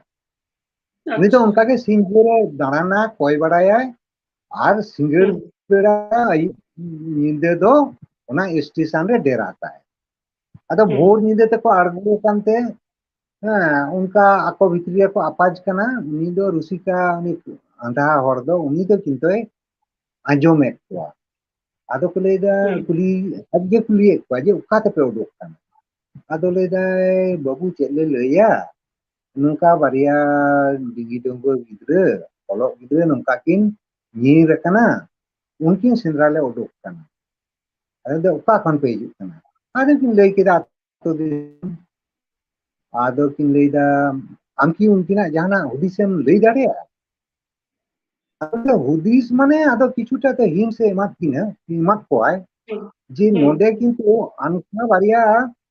ᱠᱚᱲᱟ ᱜᱤᱫᱽᱨᱟᱹ ᱠᱩᱲᱤ ᱜᱤᱫᱽᱨᱟᱹ ᱫᱚ ᱢᱤᱫ ᱫᱤᱱ ᱠᱤᱱ ᱟᱬᱜᱳᱭᱮᱱᱟ ᱟᱹᱠᱤᱱ ᱵᱷᱤᱛᱨᱤ ᱠᱤᱱ ᱟᱯᱟᱡ ᱠᱟᱱᱟ ᱚᱠᱟ ᱥᱮᱫᱚᱜ ᱟᱞᱟᱝ ᱚᱠᱟ ᱥᱮᱫ ᱵᱟᱝ ᱟᱸᱡᱚᱢ ᱟᱠᱟᱫᱟ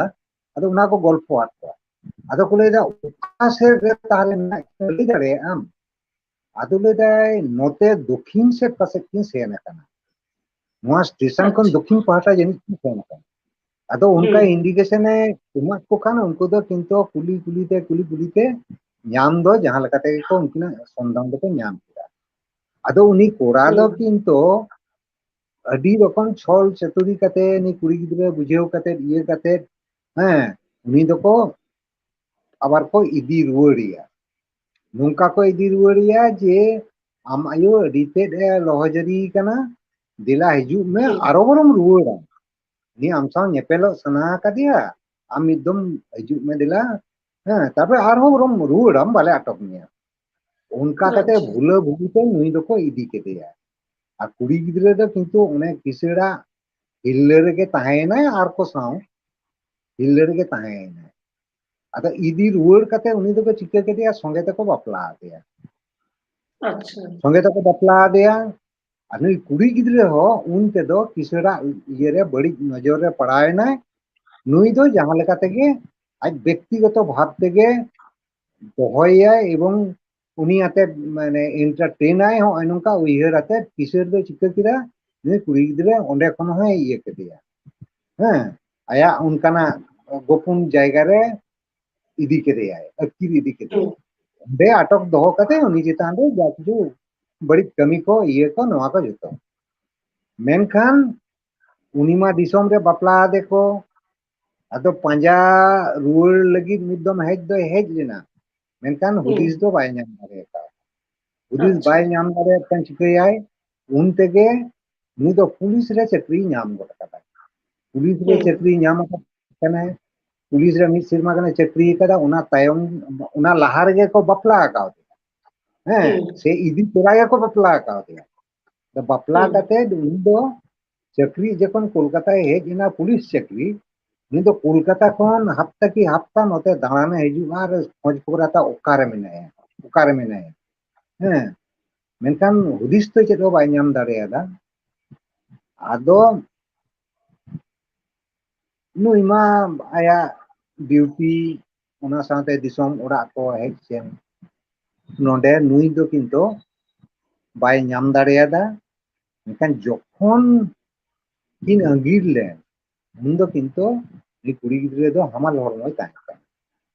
अच्छा आदो नुया एब्सेंस रेगे गिद्रे दे अमनेना आदो उनी गिद्रे तो नि रकम दो परिचय बांग ताहेन कान ताया आदो उना खातिर ते चेद एकते बाय बुझ दाड़े काना उन जखय उनी किशोर दो उनी गिद्रे दो पूरे पूरी गे अचो उतरिया नोआ प्लान काते दे ये केदेया जे उनी गिद्रे दो जनो आलोय ताहेन मा मे समान दे एकाले मुचे उतरिया नोका मेनखान उनी गिद्रे दो को बांचाव केदेया उनी किशोर रन गे मेटा मारे गुती उनी बांचाव केदेया और उनी दो किशोरा जतो कई कोई ते जतोय बाड़ाय ताहे उनी जखन नुई गिद्रे दीदी कते बीर तलारे को गोजेया उन जखय किंतु नुई मारे गुती हराम हर उनी चलाव कते हाथे पाए कते उनी गिद्रे दोय उद्धार केदेया दे बांग जीवी ते दो आलोपे हाता ताया ठीक गया इन एमन जायगा रे इदी हटो गया तीस रहा उनी दो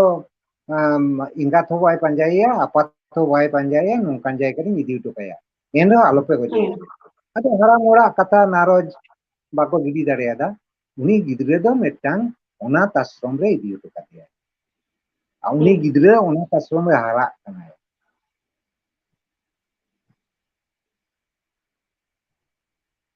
अच्छा तो नोआ दो मोटामुटी नोआ 70-80 दशक रना जहां प्लॉट कना ओना समय रे नोंका घटना जस्ती नेलोक कान तहेन जे रोते अतु खुना नामाव से हर को चलाक कान तहेन आर का लेकान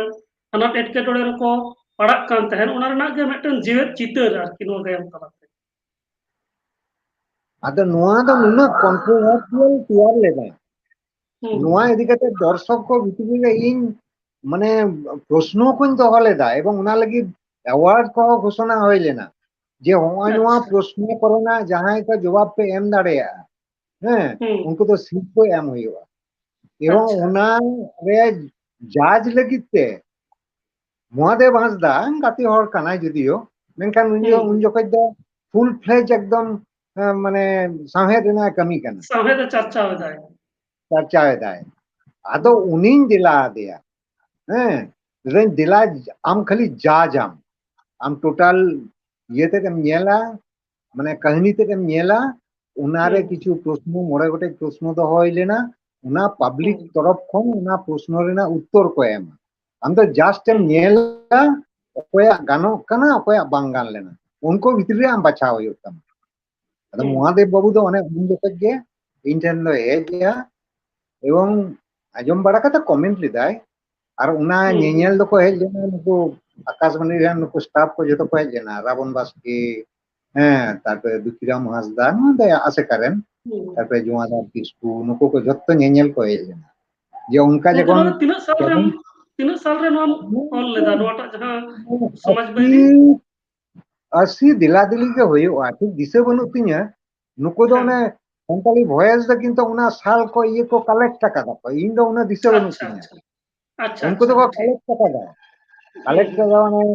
परिमल हेमब्रम मिटांग ऑल खन आर मिटांग दो चेत प्रतिदिन को ऑल कदा ओंडे खन तथ्य को दो कलेक्ट उनको खन दो साल को मिना जतो अच्छा इन दो ठीक निये घड़ी दो बाñ एम दाड़े आम कना कारण इन दो दिसे उना बाñ ताहेन तिया तबे 80 भितरी रे गयो और ओना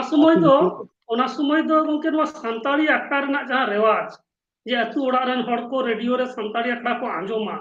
नोआ रना मेटन अडी मारंग माने एसर ताहे कना अच्छा आरो उनको को हेज ना उनको तो माने रेडियो सेंटर तो एहो बकना तो आर पहिलो गायन गे इने अत को स्टार्ट लेदा রেডিও সেন্টারে গায়ান লেখাতে তো পইলো ইᱧ গায়ানাতে को এহব লেদা আখড়া अच्छा আদো ওনা থেকে उनके ইᱧ অল ओकाटा কানা गायन दो যেটি ওনাটা তো সম্বরি अच्छा আদো सोमवारी ওনা তো তাইমতে ইঞ্জিন ইয়ে কে মানা কে কোয়া যখন কিছু কন্ট্রোভার্সি রাখাবিনা ওনা তো মিটাং মানে দিকু কাহিনী সাও করি পান্তে লেন গিয়া হ্যাঁ अच्छा ᱟᱫᱚ ᱚᱱᱟ ᱢᱤᱫᱵᱟᱨ ᱦᱚᱲ ᱠᱚ ᱟᱯᱚᱛᱛᱤ ᱠᱮᱫᱟ ᱡᱮ ᱱᱚᱣᱟ ᱢᱟ ᱱᱚᱣᱟ ᱥᱟᱶ ᱯᱟᱱᱛᱮᱜ ᱠᱟᱱ ᱞᱮᱠᱟᱞᱮ ᱧᱮᱞ ᱮᱫᱟ ᱪᱤᱠᱟᱹᱛᱮᱯᱮ ᱩᱪᱷᱟᱹᱱ ᱮᱫᱟ ᱤᱧᱦᱚᱸ ᱩᱭᱦᱟᱹᱨ ᱵᱟᱲᱟ ᱠᱤᱫᱟᱹᱧ ᱡᱮ ᱵᱟᱝ ᱱᱚᱝᱠᱟ ᱠᱚᱱᱴᱨᱳভার্সি ᱨᱟᱠᱟᱵ ᱟᱠᱟᱱᱟ ᱚᱸᱰᱮ ᱡᱚᱫᱩ ᱵᱟᱵᱩᱭ ᱛᱟᱦᱮᱸ ᱠᱟᱱᱟ ᱟᱫᱚᱧ ᱛᱟᱦᱞᱮ ᱥᱴᱚᱯ ᱠᱟᱜ ᱟᱫᱚ ᱟᱞᱚᱢ ᱩᱪᱷᱟᱹᱱᱟ ᱡᱟ ᱦᱩᱭ ᱠᱟᱱᱟ ᱱᱚᱣᱟ ᱠᱚᱱᱴᱨᱳভার্সি ᱫᱚ ᱯᱳᱭᱞᱳ ᱩᱛᱟᱹᱨ ᱨᱮᱜᱮ ᱱᱚᱣᱟ ᱠᱚᱱᱴᱨᱳভার্সি ᱦᱮᱡ ᱫᱚ ᱴᱷᱤक ᱫᱚ ᱵᱟᱝ ᱠᱟᱱᱟ ᱦᱮᱸ ᱟᱯᱱᱟᱨᱟᱜ अच्छा ᱟᱠᱷᱲᱟ ᱯᱚᱠᱠᱷᱮ ᱜᱮ ᱴᱷᱤक ᱫᱚ ᱵᱟᱝ ᱠᱟᱱᱟ ᱟᱫᱚ ᱤᱧ ᱜᱮ ᱥᱴᱚᱯ ᱦᱚᱪᱚ ᱠᱮᱫ ᱠᱚᱣᱟᱹᱧ अच्छा ᱟᱫᱚ ᱮᱱᱮ ᱯᱳᱭᱞᱳ ᱫᱚ ᱠᱤᱱᱛᱩ ᱚᱱᱟ ᱛᱮᱜᱮ ᱮᱦᱚᱵ ᱞᱮᱱᱟ अच्छा अच्छा नवा तो 1974 साल ताहे कना समाज बाई ᱦᱩᱭᱩᱜᱼᱟ ᱚᱱᱮ ᱛᱟᱨᱢᱟᱱᱮ अच्छा ᱵᱤᱨᱥᱟᱹ ᱛᱟᱭᱚᱢ ᱛᱟᱭᱚᱢ ᱜᱮ ᱱᱚᱣᱟ ᱫᱚ ᱥᱟᱹᱨᱫᱤ ᱥᱮᱸᱜᱮᱞ ᱟᱨ ᱱᱚᱣᱟ ᱫᱚ ᱚᱞ ᱦᱩᱭ ᱞᱮᱱᱟ अच्छा अच्छा ᱵᱤᱨᱥᱟᱹ ᱫᱚ 74 ᱤᱧ ᱢᱩᱪᱟᱹᱫ ᱟᱠᱟᱫ ᱠᱷᱟᱱ ᱚᱱᱟ ᱛᱟᱭᱚᱢ ᱜᱮ ᱱᱚᱣᱟ ᱠᱤᱱ ᱫᱩᱧ ᱡᱚᱴᱮᱫ ᱞᱮᱫᱟ अच्छा अच्छा आयमा सरहाव और गोंके उना पोरे और चेत चेत गायन को मोल किदा ᱚᱱᱟ ᱛᱟᱭᱚᱢ ᱫᱚ ᱚᱱᱟ ᱥᱤᱨᱤᱭᱟᱞᱤ ᱞᱟᱹᱭ ᱜᱮᱛᱚ ᱢᱩᱥᱠᱤᱞ ᱜᱮᱭᱟ अच्छा ᱚᱱᱟ ᱛᱟᱭᱚᱢ ठीक ᱫᱚ আছে तो ओना पोरे और की ओका लेका साहेब चर्चा रेना जहां धारा ओना ओका लेकाम लहा इदी किदा नोंका गे लई इदी ताबन में जे लेका ओना पोरे मेना मुरुक जला मेते नोनकना nyutuman gayan kana muruk jala ᱟᱫᱚ ᱤᱧ ᱫᱚ ᱚᱱᱮ ᱡᱮ ᱜᱟᱭᱟᱱ ᱥᱮᱫ ᱛᱮ ᱦᱚᱲ ᱠᱚ ᱩᱱᱟᱹᱜ ᱵᱟᱹᱲᱛᱤ ᱛᱮ ᱤᱱᱴᱟᱨᱮᱥᱴ ᱠᱚ ᱦᱟᱛᱟᱣ ᱠᱮᱫ ᱚᱱᱟᱛᱮ ᱟᱫᱚ ᱜᱟᱭᱟᱱ ᱠᱚᱜᱤᱧ ᱚᱞᱮᱫ ᱛᱟᱦᱮᱸᱫ ᱱᱟ ᱛᱟᱞᱟ ᱢᱟᱞᱟ ᱠᱚᱨᱮ ᱢᱤᱫᱵᱟᱨ ᱚᱬᱦᱮ ᱠᱚ ᱥᱮ ᱡᱟᱦᱟᱱᱟᱜ ᱟᱨᱴᱤᱠᱮᱞ ᱠᱚ ᱱᱚᱣᱟ ᱫᱚ ᱢᱮᱜᱟᱡᱤᱱ ᱠᱚᱨᱮᱧ ᱮᱢ ᱵᱟᱲᱟᱭᱮᱫ ᱜᱮ ᱛᱟᱦᱮᱸᱫ ᱢᱮᱱᱠᱷᱟन ᱢᱮᱱᱞᱤ ᱫᱚ ᱚᱱᱟ ᱜᱟᱭᱟᱱ ᱪᱮᱛᱟᱱ ᱨᱮᱜᱮ ᱤᱧ ᱫᱩᱧ ᱯᱷᱳᱠᱟᱥ ᱠᱮᱫᱟ ᱟᱨ ᱜᱟᱭᱟᱱ ᱛᱟᱞᱟ ᱛᱮᱜᱮ ᱤᱧᱟᱹᱜ ᱡᱟᱦᱟᱸ ᱠᱚ ᱞᱟᱹᱭ ᱛᱮᱱᱟᱜ ᱥᱚᱢᱟᱡᱽ ᱴᱷᱮᱱ ᱡᱟᱦᱟᱸ ᱢᱮᱥᱮᱡ ᱮᱢ ᱛᱮᱱᱟᱜ ᱚᱱᱟ ᱫᱚ ᱩᱱ ᱠᱷᱚᱱ ᱜᱮ ᱢᱮᱥᱮᱡ ᱫᱩᱧ ᱮᱢ ᱤᱫᱤᱭᱮᱫ ᱠᱟᱱᱟ ᱟᱨ ᱟᱹᱰᱤ ᱠᱤᱪᱷᱩ ᱠᱤᱪᱷᱩ ᱠᱚᱱᱴᱨᱳভার্সিয়াল ᱜᱟᱭᱟᱱ ᱠᱚᱦᱚᱸ ᱛᱮᱭᱟᱨ ᱦᱩᱭ ᱞᱮᱱᱟ ᱡᱮᱢᱚᱱ ᱟᱫᱚ ᱵᱟᱵᱚᱱ ᱵᱟᱛᱟᱣᱟ अच्छा ᱥᱚᱢᱟᱡᱽ ᱫᱚᱵᱚᱱ ᱵᱚᱫᱚᱞᱟ ᱱᱚᱣᱟ ᱠᱚᱫᱚ ᱮᱠᱫᱚम ᱯᱩᱨᱟᱹ ᱪᱮᱞᱮᱧᱡ ᱠᱟᱛᱮ ᱵᱮᱱᱟᱣ ᱦᱩᱭ ᱞᱮᱱᱟ ᱥᱮ ᱧᱩᱛᱩᱢ ᱟᱸᱡᱚᱢ ᱛᱮᱜᱮ अच्छा ᱦᱚᱲ ᱠᱚ ᱵᱩᱡᱟ ᱡᱮ ᱱᱚᱣᱟ ᱫᱚ ᱤᱧᱫᱩᱧ ᱪᱮᱞᱮᱧᱡ ᱮᱫ ᱠᱚᱣᱟ ᱦᱮᱸ ᱟᱨ ᱧᱩᱛᱩᱢ ᱟᱸᱡᱚᱢ ᱛᱮᱜᱮ ᱟᱹᱣᱨᱤ ᱠᱷᱚᱱ ᱜᱮ ᱥᱚᱢᱟᱞᱳᱪᱚᱱᱟ ᱦᱩᱭ ᱞᱮᱱᱟ ᱡᱮᱢᱚᱱ ᱢᱟᱱᱮ ᱟᱫᱚ ᱵᱟᱵᱚᱱ ᱵᱟᱛᱟᱣᱟ ᱛᱟᱨᱢᱟᱱᱮ ᱯᱩᱨᱟᱹᱯᱩরি ᱠᱚ ᱵᱩᱡ ᱠᱮᱫᱟ ᱱᱚᱣᱟ ᱫᱚ ᱨᱟᱡᱽᱟᱹᱨᱤ ᱨᱮᱱᱟᱜ ᱜᱟᱭᱟᱱ ᱠᱟᱱᱟ ᱟᱨ ᱩᱱ ᱡᱚᱠᱷᱚᱡ ᱫᱚ अच्छा ঝাড়খᱚᱸᱰ আন্দোলন খুব ᱜᱮ জোরদার আকানা হ্যাঁ আর সমাজ দবন বদলা ᱱᱚᱣᱟ ᱦᱚᱸ ᱢᱟᱱᱮ ᱱᱮᱜᱮᱴᱤᱵᱷ ᱥᱮᱱᱥ ᱛᱮᱜᱮ ᱟᱹᱰᱤ ᱦᱚᱲ ᱠᱚ ᱥᱟᱵ ᱠᱮᱫᱟ ᱱᱚᱣᱟ अच्छा ᱯᱷᱮᱥᱵᱩᱠ ᱠᱚᱨᱮ ᱚᱱᱟ ᱤᱫᱤ ᱠᱟᱛᱮ ᱫᱚ ᱚᱞ ᱵᱟᱲᱟ ᱟᱠᱟᱫ ᱜᱤᱭᱟᱹᱧ ᱦᱮᱸ ᱢᱟᱱᱮ ᱥᱚᱢᱟᱡᱽ ᱫᱚᱵᱚᱱ ᱵᱚᱫᱚᱞᱟ ᱡᱚᱛᱚ ᱦᱚᱲ ᱜᱮ ᱢᱟᱱᱮ ᱱᱮᱜᱮᱴᱤᱵᱷ ᱥᱮᱱᱥ ᱛᱮᱠᱚ ᱦᱟᱛᱟᱣ ᱠᱮᱫᱟ ᱡᱮ ᱪᱮᱫ ᱞᱮᱠᱟᱱᱟᱜ ᱥᱚᱢᱟᱡᱽᱮ ᱵᱚᱫᱚᱞ ᱞᱟᱹᱜᱤᱫ ᱪᱮᱫᱟᱜ ᱮ ᱵᱚᱫᱚᱞ ᱞᱟᱹᱜᱤᱫ ᱢᱮᱱᱠᱷᱟᱱ ᱤᱧ ᱡᱮ ᱠᱤᱪᱷᱩ ᱠᱤᱪᱷᱩ ᱟᱵᱚᱣᱟᱜ ᱥᱚᱢᱟᱡᱽ ᱨᱮᱱᱟᱜ ᱯᱨᱚᱵᱞᱮᱢ ᱠᱚ ᱵᱟᱝᱵᱚᱱ ᱤᱭᱟᱹ ᱫᱟᱲᱮᱭᱟᱜ ᱠᱟᱱ ᱫᱚ ᱥᱚᱞᱵᱷ ᱫᱟᱲᱮᱭᱟᱜ ᱠᱟᱱ ᱫᱚ ᱚᱱᱟ ᱠᱟᱛᱷᱟ ᱜᱮ ᱞᱟᱹᱞᱟᱹᱭ ᱥᱟᱱᱟ ᱟᱠᱟᱫᱤᱧᱟ ᱦᱮᱸ एकाल ᱡᱮ ᱱᱚᱣᱟ ᱞᱟᱹᱜᱤᱫ ᱫᱚ ᱟᱵᱚ ᱫᱚ ᱥᱚᱢᱟᱡᱽ ᱵᱚᱫᱚᱞ ᱞᱟᱹᱠᱛᱤᱜ ᱠᱟᱱ ᱛᱟᱵᱚᱱᱟ ᱛᱟᱨᱢᱟᱱᱮ ᱟᱹᱨᱤ ᱠᱚ ᱟᱵᱚᱣᱟᱜ ᱟᱹᱨᱤ ᱠᱚ ᱠᱤᱪᱷᱩ ᱫᱚ ᱟᱹᱨᱩ ᱯᱷᱮᱨᱟᱣ ᱞᱟᱹᱠᱛᱤ ᱟᱵᱚᱱ ᱠᱟᱱᱟ ᱱᱚᱣᱟ ᱠᱟᱛᱷᱟ ᱜᱮ ᱢᱮᱱᱞᱤ ᱫᱚ ᱞᱟᱹᱞᱟᱹᱭ ᱥᱟᱱᱟ ᱞᱤᱫᱤᱧᱟ ᱢᱮᱱᱠᱷᱟन ᱧᱩᱛᱩᱢ ᱟᱸᱡᱚᱢ ᱛᱮᱫᱚ ᱡᱚᱛᱚ ᱜᱮ ᱤᱱᱟᱹ ᱢᱤᱫᱴᱟᱝ ᱯᱨᱚᱥᱱᱚ ᱪᱤᱠᱟᱹᱛᱮ ᱟᱡ ᱫᱚ ᱥᱚᱢᱟᱡᱽ ᱵᱚᱫᱚᱞ ᱨᱮᱱᱟᱜ ᱠᱟᱛᱷᱟᱭ ᱞᱟᱹᱭᱫᱟ ᱟᱡ ᱠᱤ ᱥᱚᱢᱟᱡᱽ ᱨᱮᱱ ᱦᱚᱲ ᱫᱚᱭ ᱵᱟᱝ ᱠᱟᱱᱟ ᱱᱚᱝᱠᱟ ᱢᱮᱱᱠᱷᱟन ᱚᱱᱟ ᱨᱮᱱᱟᱜ ᱠᱟᱹᱦᱱᱤ ᱛᱮᱫ ᱫᱚ ᱢᱤᱫᱴᱟᱝ ᱚᱨ ᱤᱛᱩᱫ ᱤᱫᱤ ᱠᱟᱛᱮ ᱚᱸᱰᱮ ᱠᱷᱚᱱᱤᱧ ᱥᱴᱟर्ट ᱞᱮᱫᱟ अच्छा ᱚᱱᱠᱟᱜᱮ ᱱᱩᱠᱤᱱ ᱡᱮᱢᱚᱱ ᱟᱸᱜᱤᱨ ᱞᱮᱱᱟ ᱠᱤᱱ ᱚᱸᱰᱮ ᱫᱚ ᱡᱳᱨ ᱠᱟᱛᱮ ᱢᱤᱫ ᱦᱚᱲᱮ ᱢᱟᱱᱮ ᱤᱭᱟᱹ ᱞᱮᱫᱮᱭᱟ ᱚᱨ ᱤᱛᱩᱫ ᱞᱮᱫᱮᱭᱟ ᱚᱱᱟ ᱪᱮᱛᱟᱱ ᱨᱮ ᱥᱚᱢᱟᱡᱽ ᱨᱮ ᱰᱤᱥᱯᱤᱭᱩᱴ ᱟᱨ ᱚᱱᱟ ᱰᱤᱥᱯᱤᱭᱩᱴ ᱪᱮᱫ ᱞᱮᱠᱟᱛᱮ ᱥᱚᱞᱵᱚᱜ ᱠᱟᱱᱟ ᱦᱮᱸ ᱚᱱᱟ ᱨᱮᱱᱟᱜ ᱯᱚᱨᱤণᱚᱛᱤ ᱪᱮᱫ ᱛᱤᱸᱜᱩᱱ ᱠᱟᱱᱟ ᱚᱱᱟᱜᱮ ᱢᱮᱱᱞᱤ ᱫᱚ ᱚᱱᱟ ᱨᱮᱫᱚ ᱛᱟᱦᱮᱸ ᱠᱟᱱᱟ ᱟᱫᱚ अच्छा अच्छा ᱯᱳᱭᱞᱳ ᱢᱟ ᱧᱩᱛᱩᱢ ᱟᱸᱡᱚᱢ ᱛᱮᱫᱚ ᱢᱚᱱᱮ ᱞᱮᱫᱟ ᱠᱚ ᱱᱮᱜᱮᱴᱤᱵᱷ ᱤᱭᱟᱹ ᱠᱟᱱᱟ ᱢᱮᱱᱠᱷᱟन ᱡᱚᱠᱷᱚᱱ हाँ ᱠᱚ हाँ ᱧᱮᱞ ᱠᱮᱫᱟ ᱩᱱ ᱫᱚᱠᱚ ᱵᱩᱡ ᱮᱫᱟ ᱵᱟᱝ ᱱᱩᱭ ᱢᱟ ᱥᱟᱹᱨᱤ ᱥᱟᱹᱨᱤᱜᱮ ᱯᱨᱚᱥᱱᱚ ᱫᱚ ᱥᱚᱢᱟᱡᱽ ᱴᱷᱮᱱ ᱡᱟᱭ ᱫᱚᱦᱚ ᱟᱠᱟᱫᱟ ᱱᱚᱣᱟ ᱨᱮᱱᱟᱜ ᱫᱚ ᱩᱛᱛᱚᱨ ᱛᱚ ᱵᱟᱹᱱᱩᱜᱼᱟ ᱫᱤᱧ ᱟᱵᱚ ᱵᱚᱱ ᱞᱟᱹᱭᱫᱟ ᱚᱨ ᱤᱛᱩᱫ ᱫᱚ ᱵᱟᱹᱲᱤᱡ ᱜᱮᱭᱟ ᱚᱞᱴᱟᱨᱱᱮᱴᱤᱵᱷ ᱫᱚ ᱪᱮᱫ ᱠᱟᱱᱟ ᱱᱩᱠᱩ ᱡᱮ ᱡᱩᱣᱟᱹᱱ ᱠᱚ ᱛᱤᱱ ᱡᱚᱠᱷᱚᱡ ᱥᱚᱝᱥᱟᱨ ᱴᱷᱤᱠ ᱚᱠᱛᱚ ᱨᱮ ᱵᱟᱠᱚ ᱧᱟᱢᱮᱫ ᱫᱚ ᱩᱱᱠᱩ ᱡᱩᱫᱤ ᱟᱠᱚ ᱠᱩᱥᱤᱛᱮ ᱠᱚᱸᱰᱮᱞ ᱧᱟᱯᱟᱢᱟᱠᱚ ᱟᱨ ᱵᱟᱠᱷᱟᱡ ᱫᱚ ᱵᱟᱫᱷᱟ ᱛᱟᱞᱚᱢ ᱯᱟᱨᱚᱢ ᱠᱟᱛᱮ ᱧᱟᱯᱟᱢᱟᱠᱚ ᱛᱟᱨ ᱢᱟᱱᱮ ᱦᱚᱭᱛᱚ ᱠᱩᱲᱤ ᱫᱚ ᱵᱟᱠᱚ ᱨᱮᱵᱮᱱ ᱠᱟᱱᱟ আর কোড়া দো পুরোপুরি উনি চিতান রে ইয়ে হেজ আকাওতেয়া দুলার হেজ আকাওতেয়া আদো বাকো ᱧᱟᱯᱟᱢ ᱦᱚᱪᱚᱣᱟᱠᱤᱱᱟ নরমালি ᱫᱚ ᱟᱫᱚ ᱩᱱᱤ ᱫᱚ ᱪᱤᱠᱟᱹ ᱠᱮᱫᱟᱭ ᱡᱳᱨ ᱠᱟᱛᱮ ᱜᱮ ᱜᱚᱦᱚᱲ ᱟᱹᱜᱩ ᱠᱮᱫᱟᱭ ᱛᱚ ᱤᱛᱩᱫ ᱠᱮᱫᱮᱭᱟ ᱟᱫᱚ ᱱᱤᱛᱚᱜ ᱥᱚᱢᱟᱡᱽ ᱫᱚ ᱪᱮᱫ ᱮ ᱪᱤᱠᱟᱹᱭᱟ ᱟᱢ ᱫᱚ ᱚᱱᱟ ᱤᱛᱩᱫᱮᱢ ᱢᱟᱱᱮ ᱤᱭᱟᱹᱭᱟ ᱥᱮ ᱵᱟᱝᱟ ᱥᱤᱠᱨᱤᱛᱤᱢ ᱮᱢᱟ ᱥᱮ ᱵᱟᱝᱟ ᱱᱚᱜᱼᱚᱭ ᱱᱚᱝᱠᱟᱱᱟᱜ ᱯᱨᱚᱥᱱᱚ ᱠᱚ ᱟᱛᱮ ᱤᱧ ᱤᱭᱟᱹ ᱞᱮᱫᱟ ᱟᱫᱚ ᱯᱚᱨᱮ ᱛᱮᱫᱚ ᱠᱚ ᱵᱩᱡᱮᱫ ᱜᱮᱭᱟ ᱱᱩᱭ ᱫᱚ ᱱᱤᱦᱟᱹᱛ ᱨᱟᱹᱥᱠᱟᱹ ᱡᱚᱝ ᱞᱟᱹᱜᱤᱫ ᱫᱚ ᱱᱚᱣᱟ ᱠᱚᱫᱚ ᱵᱟᱭ ᱵᱮᱱᱟᱣᱟ ᱡᱮ ᱢᱤᱢᱤᱫ ᱜᱚᱴᱟᱝ ᱱᱩᱱᱟᱹᱜ ᱠᱚᱰᱨᱟ ᱯᱨᱚᱥᱱᱚᱧ ᱫᱚᱦᱚᱭᱟ ᱦᱮᱸ ᱚᱱᱟ ᱨᱮᱱᱟᱜ ᱩᱛᱛᱚᱨ ᱫᱚ ᱯᱟᱵᱞᱤᱠ ᱴᱷᱮᱱ ᱫᱚ ᱵᱟᱹᱱᱩᱜᱼᱟ ᱥᱚ ᱟᱞᱴᱤᱢᱮᱴᱞᱤ ᱤᱧ ᱜᱮ ᱥᱚᱞᱩᱥᱚᱱ ᱦᱚᱨ ᱫᱚᱧ ᱩᱫᱩᱜᱟ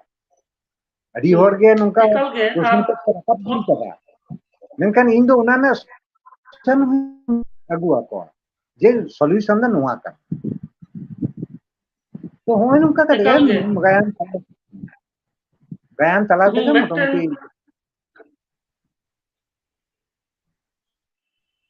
ᱮᱠᱟᱞ ᱜᱮ ᱱᱚᱝᱠᱟ ᱞᱮᱠᱟ ᱠᱟᱛᱮ ᱜᱮ ᱢᱤᱫᱴᱮᱱ ᱚᱱᱚᱞᱤᱭᱟᱹᱣᱟᱜ ᱡᱟᱦᱟᱸ ᱩᱭᱦᱟᱹᱨ ᱵᱷᱟᱵᱱᱟ ᱠᱟᱱᱟ ᱩᱱᱤ ᱟᱡᱟᱜ ᱩᱭᱦᱟᱹᱨ ᱵᱷᱟᱵᱱᱟ ᱫᱤᱥᱚᱢ ᱦᱚᱲ ᱛᱟᱞᱟᱨᱮᱭ ᱥᱚᱫᱚᱨᱟ ᱟᱡᱟᱜ ᱫᱤᱥ ᱦᱩᱫᱤᱥ ᱨᱮᱱᱟᱜ ᱠᱟᱛᱷᱟᱭ ᱥᱚᱫᱚᱨᱟ ᱢᱤᱫᱴᱮᱱ ᱟᱱᱟᱴ ᱛᱟᱞᱟᱛᱮ ᱚᱱᱟᱭ ᱩᱫᱩᱜᱟ ᱟᱨ ᱟᱱᱟᱴ ᱨᱮᱱᱟᱜ ᱢᱩᱪᱟᱹᱫ ᱨᱮ ᱥᱮ ᱚᱱᱟ ᱜᱟᱭᱟᱱ ᱨᱮᱱᱟᱜ ᱢᱩᱪᱟᱹᱫ ᱨᱮ ᱚᱠᱟ ᱞᱮᱠᱟ ᱠᱟᱛᱮ ᱥᱚᱞᱦᱮ ᱦᱩᱭ ᱫᱟᱲᱮᱭᱟᱜᱼᱟ ᱚᱱᱟ ᱨᱮᱱᱟᱜ ᱦᱚᱸ ᱢᱤᱫᱴᱮᱱ ᱫᱤᱥ ᱦᱩᱫᱤᱥ ᱥᱮ ᱚᱱᱟ ᱨᱮᱱᱟᱜ ᱢᱤᱫᱴᱮᱱ ᱠᱞᱩᱭ ᱮᱢ ᱦᱚᱴᱚ ᱠᱟᱜᱼᱟ ᱜᱟᱭᱟᱱ ᱛᱟᱞᱟᱛᱮ ᱦᱳᱭ ᱵᱟᱠᱷᱟᱡ ᱫᱚ ᱯᱨᱚᱥᱱᱚ ᱫᱚ ᱛᱟᱦᱮᱸ ᱟᱨ ᱥᱚᱞᱤউশন ᱨᱮᱱᱟᱜ ᱦᱚᱨ ᱦᱚᱸ ᱮᱢᱚᱜ ᱦᱩᱭᱩᱜᱼᱟ ᱠᱟᱨᱚᱱ ᱦᱩᱭᱩᱜ ᱠᱟᱱᱟ ᱟᱹᱰᱤ ᱚᱱᱚᱞᱤᱭᱟᱹ ᱜᱮ ᱧᱮᱞ ᱦᱩᱭ ᱠᱟᱱᱟ ᱫᱤᱠᱩ ᱛᱟᱢ ᱦᱚᱲ ᱛᱟᱢ उनको तो उन्हें प्रॉब्लम ते रखा गोट कदा अदो उन्हें सॉल्यूशन दे चेक हुआ अदो पूरे पब्लिक चितान रे आड़ा केदा इन दो बांग अल्टीमेटली इन हो निजेरा मिटन सॉल्यूशन डाहर दिन ले टोका अदो नितो तो पब्लिक को तुले जुकाय मा जे जहां प्रॉब्लम नुई जहां सॉल्यूशन ए लई के उना एक्सेप्टेबल कना से बांग कना उन जखज उना को तुले जुकाय आ खाली प्रश्नोई रखा गोट कदेन आदो निजेरा दायित्व चाबा किदा उनका दो इन दो तीसो बन कमी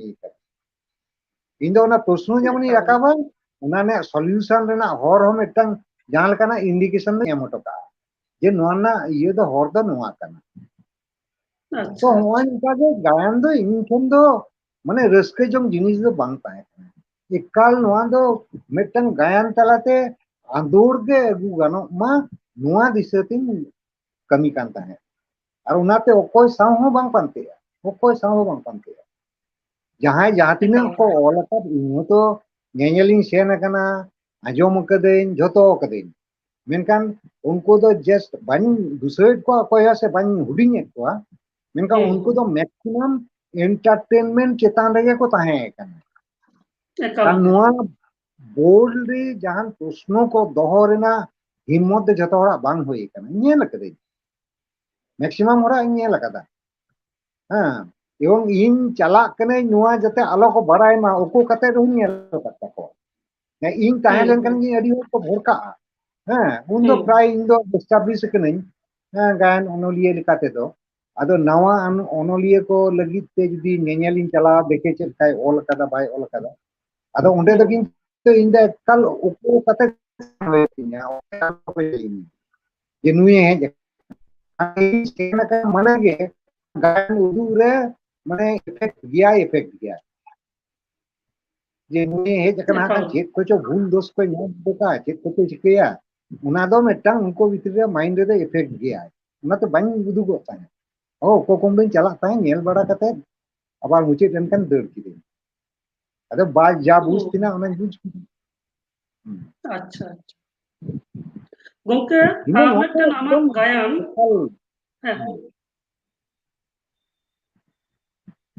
गोंके आमा आर मिटन गायन हक रेया अइदर आजम जाम कना नोआ हक रेया अइदर गायन हो दिसम हर को तलारे अडी मारांग आलोड़ने तैयार लेदाय तो ओना रेया कटी प्रेक्षापट से साताम बाबत ते जदी कटी हम लई के खान আসলে এমনি নোয়া হো মানে उन অক্ত রেনা পলিটিক্যাল সিচুয়েশন চেতান রেগে বেনা হইলে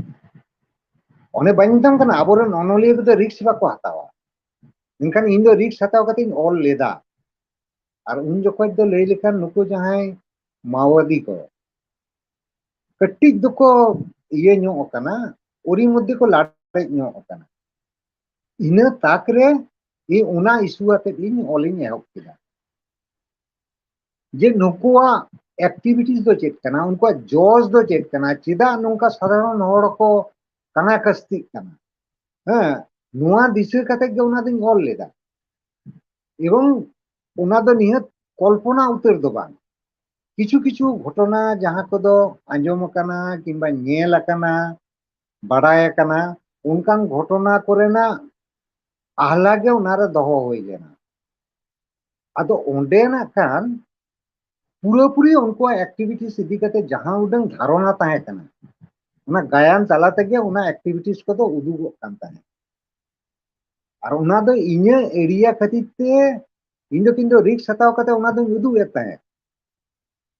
ओ नेल बड़ा कते जहां दर्शक को गे देखो सबनास नुई जाय तियारा कदा नुआ बाजार रे उडुक लेन खान मा सेंगेल जलोआ माने पॉलिटिकल कर्मी को हो नुआ दको मीटिंग कना लेदा को गमके नुआ एमा सेंगेल जलोआ किंतु उनके चितपुर खन को अप्रोच लेदा माने जहां रे ओपेरा को ये कना अड्डा कना कोलकाता चितपुर रोड ओंडे खन को अप्रोच लेदा जे बांग्ला ते देन ऑल उचुराले आलिन जे गमके nyutum रेना लक्ति दो बनुआ और तीन घड़ी की बांग्ला तिंग ऑल उचुरा पेया उनते संताली ते आर मिटटांग गानी ऑल दाड़ेया सुतरां इन दाराय दो बांग गानोआ जुदी पे दाड़ेया मैनस्क्रिप्ट दुñ एम दाड़ेया पेया उनका जुदी उपयुक्त रेमुनारेशन पे एमिने मैनस्क्रिप्ट दुñ एम दाड़ेया पेया तबे ट्रांसलेट दो आपे ते कराव हुयुग तापेया जेमन बीर से इदी कते अडी गोटांग नोविस प्रोड्यूसर को डायरेक्टर को हेज जना सिनेमा लगित को हेजा उनको मिट कथा को मिता दिन ताने जे आले देन ट्रांसलेट आले और इन दो बार बार रिफ्यूज कट को जे उन ऑक्टो दो बनु तिnya एके चक्री के नहीं जहां लगाते सेरमा रे मिटन बारिया उतिन ऑल इदिंग उनारे आबा जदी ट्रांसलेशन तायम रे समय एम होय तिnya ओह किए तेगे माने रे कटी दायित्वपूर्ण मची रे को इदी हो रखा दिnya अले इन ऑक्टो दो ओह किए बाñ एम दाड़ेया कान पे आपे जहां हाथ तेगे ये चोय पे हां ट्रांसलेट चोय पे तो उन्हें हॉकी दो उन्हें उनका ना एकदम पूरे नको माओवादी को एक्टिविटीज चेतान दा तैयार होई लेना एवं उना दो जेतु आले एरिया रे उदुगो कना आले नोआ एरिया रे दो उना को प्रॉब्लम दो उना बांग ताहि कना उना ते साहस कते ले उदु दाड़ेया कना हैं मेनकान उना के जखन हुगली रे ले उदुग किदा हुगली रे दो माने अनुलिया कॉन्फ्रेंस 2006 रे किचंग होई लेना ओंडे जखन ले उदुग किदा उन दो किंतु किछु आबोरेन को गे ग्रीन रूम को घेराव लेदिना आदो आंजोमे खान को होय तो को दिसे या कोई को ताहे कना नितुम पुतुम दो बाइन बराया आदो ग्रीन रूम रे चलाव कते को इनको चार्जिंग कना द गोमके आम चिदा नुकोदम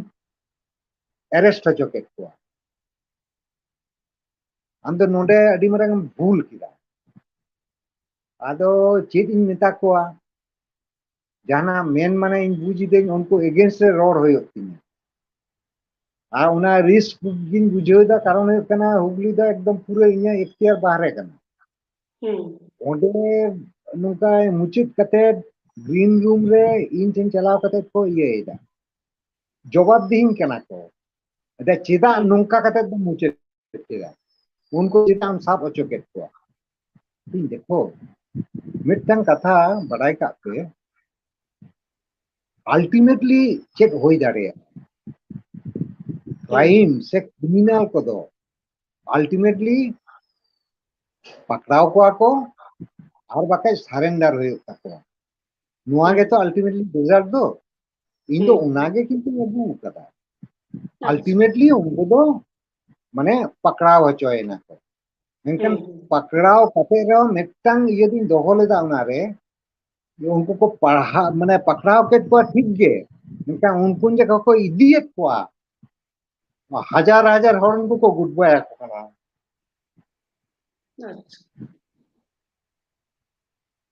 तने पब्लिक चिताने उनु गांगन को माने कमेंट ताहे कन तो शासन पकड़ाव के कोई ठीक गे मेनकान उनको जखन कास्टडी तो को चलाक कना पब्लिका माने ये के को ᱧᱟᱢᱮᱫᱟ सपोर्ट को ᱧᱟᱢ ᱮᱫᱟ सपोर्ट के को ᱧᱟᱢᱮᱫᱟ ᱱᱚᱣᱟ ᱫᱟᱹᱵᱤ ᱡᱤᱧ ᱩᱫᱩᱜ ᱫᱟᱲᱮᱭᱟᱜ ᱠᱟᱱᱟ ᱟᱫᱚ ᱩᱱ ᱡᱚᱠᱷᱚᱡ मेदिनीपुर बाकुड़ा करे कौन खुशी मा जतो को खुशिया कांते मेनकान डील कते नोआ दो बाको इदी दाड़े कावदा जे उदु होचोया बोन अनते उनदा डील गे बांग होई कान तकवा अडी होर के लई को दिया को दा गमके ये मा अडी चेहरा के होई का मेनकान साहस कते ओहल इदी किया होयतो नेलो आ पेंडल पेंडल को अतार केदा माने रागीते दर्शक को ओय अडी रिस्की गया अदो उना दो ताहेना अदो छापा हो नित धबी दापे अरिन छापाया कारण लाहा तिना कोगे मारांगिन एहो बकादा नोआ दो एकदम लास्ट टूथर्स ना ऑल कना तो उनाते अरिन ये या पुइलो सना कोगे मारांग मिट्टा ती साप दी ओके आमा जहां पुथी को उछन कना नित हबिते ओना को मुद्रे जेलेका मेना बीर बीर से समाज बैरी मुरुक जाला सिदु कानुआ मायाम जानम आयोई राराक कना ओए उना किन दो जॉइंट कना प्रेजेंट कना सिदु कानुआ मायाम और कना जानम आयोई राराक कना मित साउते मेना मेटन पुथी रे और मेना हिरि कटिक गायन कना मित किते गायन और मेना अकदा हिरिक पसीर नोआ दो मेटन ओनल पुथी कना होय ना मिसलेनिया तडी और के नोआ खती तो को रोहित बड़ा किदिया देखो नोआ दो का लेका जतो खिचड़ी कतन मिट ठेनाम ये किदा एदिन देखो रिकॉर्ड रे दोहय खती तेगे इन दो उनका किदिन कारण नोआ को रिकॉर्ड अपन बांग ताहेना ओका को से चंग हिरिक पसीरुआ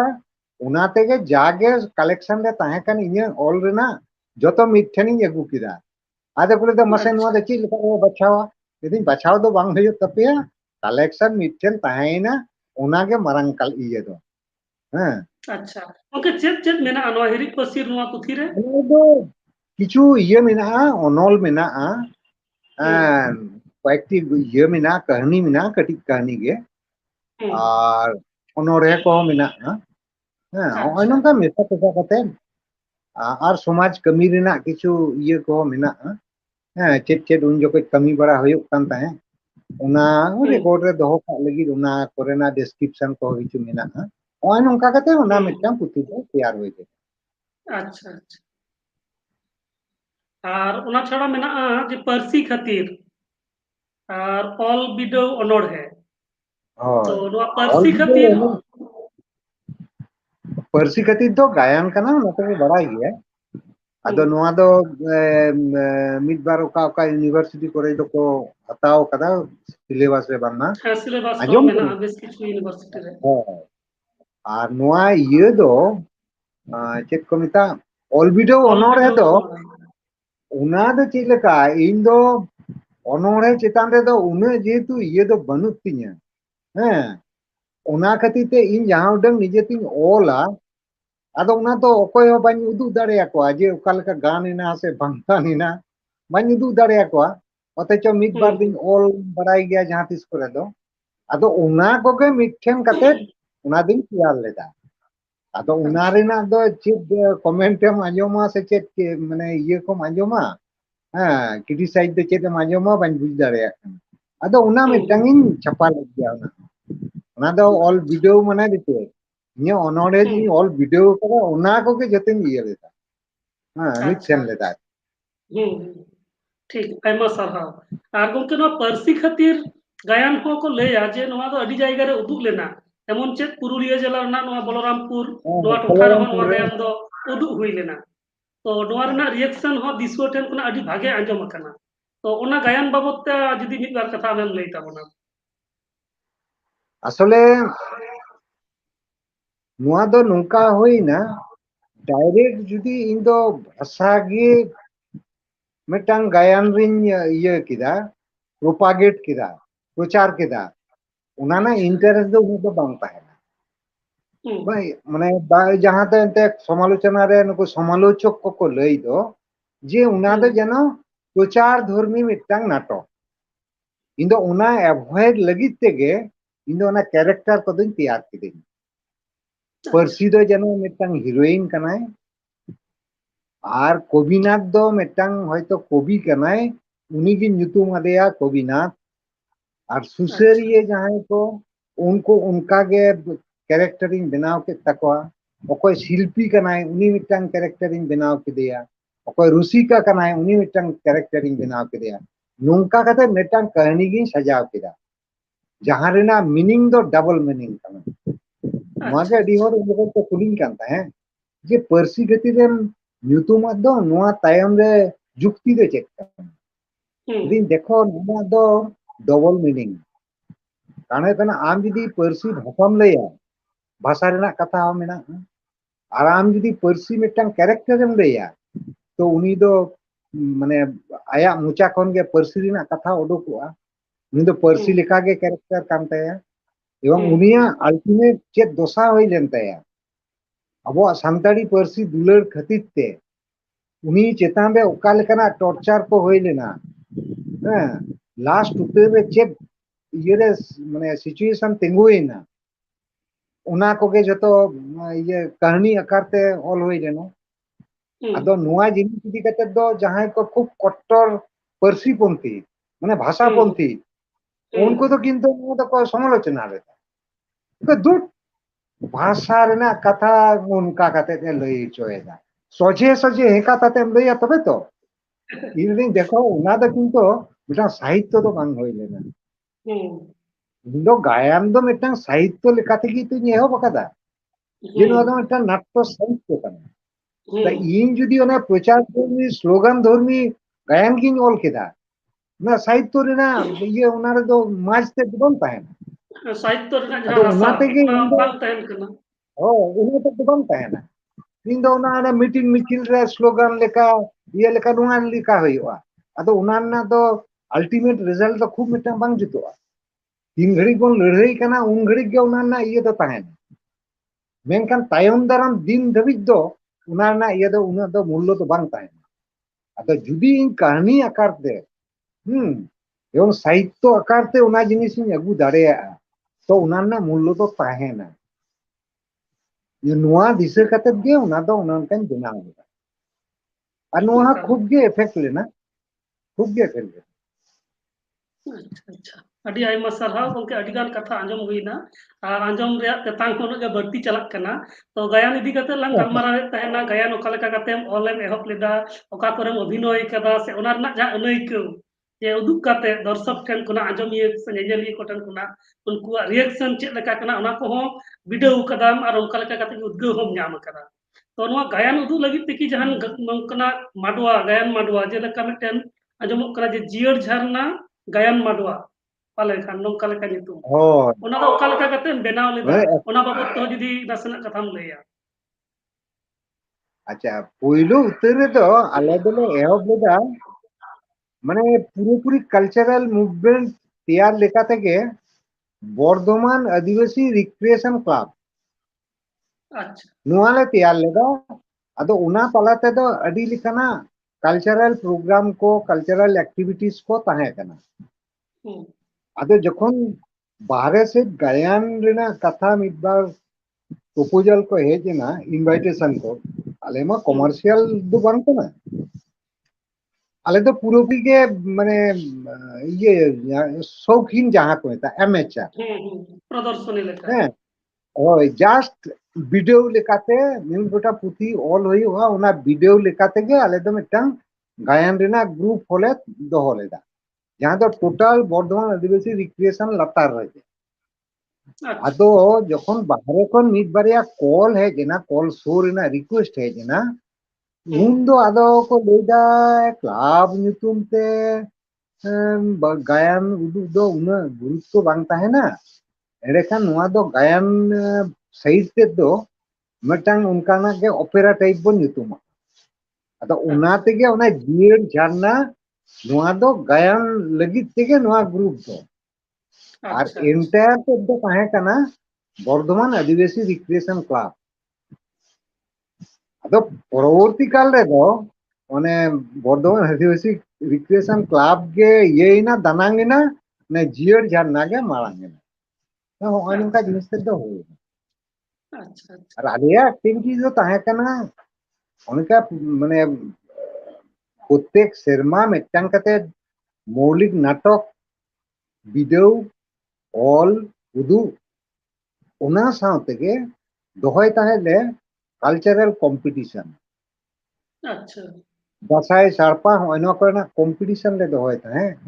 आर उन जोखज रेन nyutuman आकाशवाणी शिल्पी को नेवता आगु को ताहे अच्छा टोटल नाइट प्रोग्राम तो होइनो कते ले दोहय ताहे द लास्ट रे दो ना गाय अच्छा नोटा खन 12:30 एकटा धबी ते नोआ को जतो होई चबायना आ एकटा पोर खन अदिन माने बांताम कना एटा जहां के जहां लेका टाइम किल लगी गायन को होला इन दो उनका तो बांग एक काल माने घोड़ी साफ कते हम एहब दाड़े आ घोड़ी साफ कते मुचे अच्छा गायन ताला रे दो आदो एटा भेजल चेद हो बांग ताहेना गायन दो गायन गे एकाल उना लगी रिलीवेंट जहां उडंग सेरेंग को प्रयोजन से एनेक को प्रयोजन इनते ताहेना एक्स्ट्रा तो चेद हो बांग ताहेना निखुत जना मिट्टांग गायन दो ताहेना एकाल माने इन्या दृष्टि होगी तो होय नोका ताहे कना उनाते गायन भीतरी तो इन्या तो उनका हबी जबी जहां जिनिस जो बनुआ गायन रे प्रयोजन लेकाते जहां उडंग एनेक किंबा सेरेंग प्रयोजन आर बांका जहां उडंग कॉमेडी प्रयोजन एक्शन रिएक्शन प्रयोजन उना लेकाते के दो होई कना उनाते के बांग पंते को सब बांग पंते ᱟᱹᱰᱤ ᱟᱭᱢᱟ ᱥᱟᱨᱦᱟᱣ ᱟᱨ ᱜᱚᱝᱠᱮ ᱱᱚᱛᱮ ᱟᱢ ᱢᱟ ᱜᱟᱭᱟᱱ ᱠᱚᱢᱟᱢ ᱚᱞ ᱜᱮᱭᱟ ᱚᱱᱚᱞᱤᱭᱟᱹ ᱞᱮᱠᱟᱛᱮ ᱛᱚ ᱟᱢ ᱠᱤ ᱚᱵᱷᱤᱱᱚᱭᱟᱢ ᱚᱵᱷᱤᱱᱚᱭ ᱨᱮᱱᱟᱜ ᱡᱩᱫᱤ ᱠᱟᱛᱷᱟ ᱠᱟᱹᱴᱤᱡ ᱮᱢ ᱞᱟᱹᱭ ᱠᱮᱭᱟ অভিনয় ᱫᱚ ᱪᱮᱫ ᱞᱮᱠᱟ অভিনয় ᱨᱮᱱᱟᱜ ᱡᱮ ᱢᱤᱫᱴᱟᱝ ᱱᱮᱠ ᱢᱮᱱᱟᱜ ᱛᱤᱧᱟ ᱚᱱᱟ ᱫᱚ ᱚᱱᱮ ᱫᱤᱠᱩᱣᱟᱜ ᱯᱳᱭᱞᱳ ᱡᱚᱠᱷᱚᱱᱤᱧ ᱮᱦᱚᱵ ᱞᱮᱫ ᱩᱱᱫᱚ ᱚᱵᱷᱤᱱᱚᱭ ᱧᱩᱛᱩᱢ ᱛᱮᱜᱮ ᱛᱚᱧ ᱵᱚᱞᱚ ᱞᱮᱱᱟ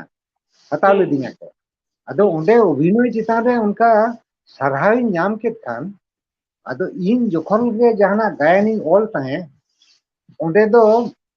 ᱤᱧᱟᱹᱜ ᱫᱟᱭᱤᱛᱛᱚ ᱞᱮᱠᱟ ᱛᱮᱜᱮ ᱤᱧ ᱢᱤᱫᱴᱟᱝ ᱵᱷᱟইᱴᱟᱞ ᱨᱳᱞ ᱫᱩᱧ ᱫᱚᱦᱚᱭᱟ कारण हुयुग कना माने टोटली माने टीम ये को हुयुगा लीड को हुयुगा ओना खातिर ते भाइटल रोल को के इन रोल तने जे उनी तायम तेगे जतो हर जन को सेन दाड़िया मिटंग फ्लो जे एहो बिना हैं उना फ्लो दो किंतु उनी तायम तेगे जन मुचे दबी सेनो दा उना तेगे जतो गायन रगे इन्या विशेष कते जतो गायन रगे इन दो भाइटल रोल गिन कोराव कदिन आर उना खातिर ते सक्सेस हो दिगन सक्सेस कना कान एटा को आते इन वीडियो कति नेल कदा मिद बारिया गायन दो एटा आर्टिस्ट को समांग दे दो कति वीडियो कदा मेनकान बाको स्टैंड दाड़े का जोन ओने सर्दी सेंगल के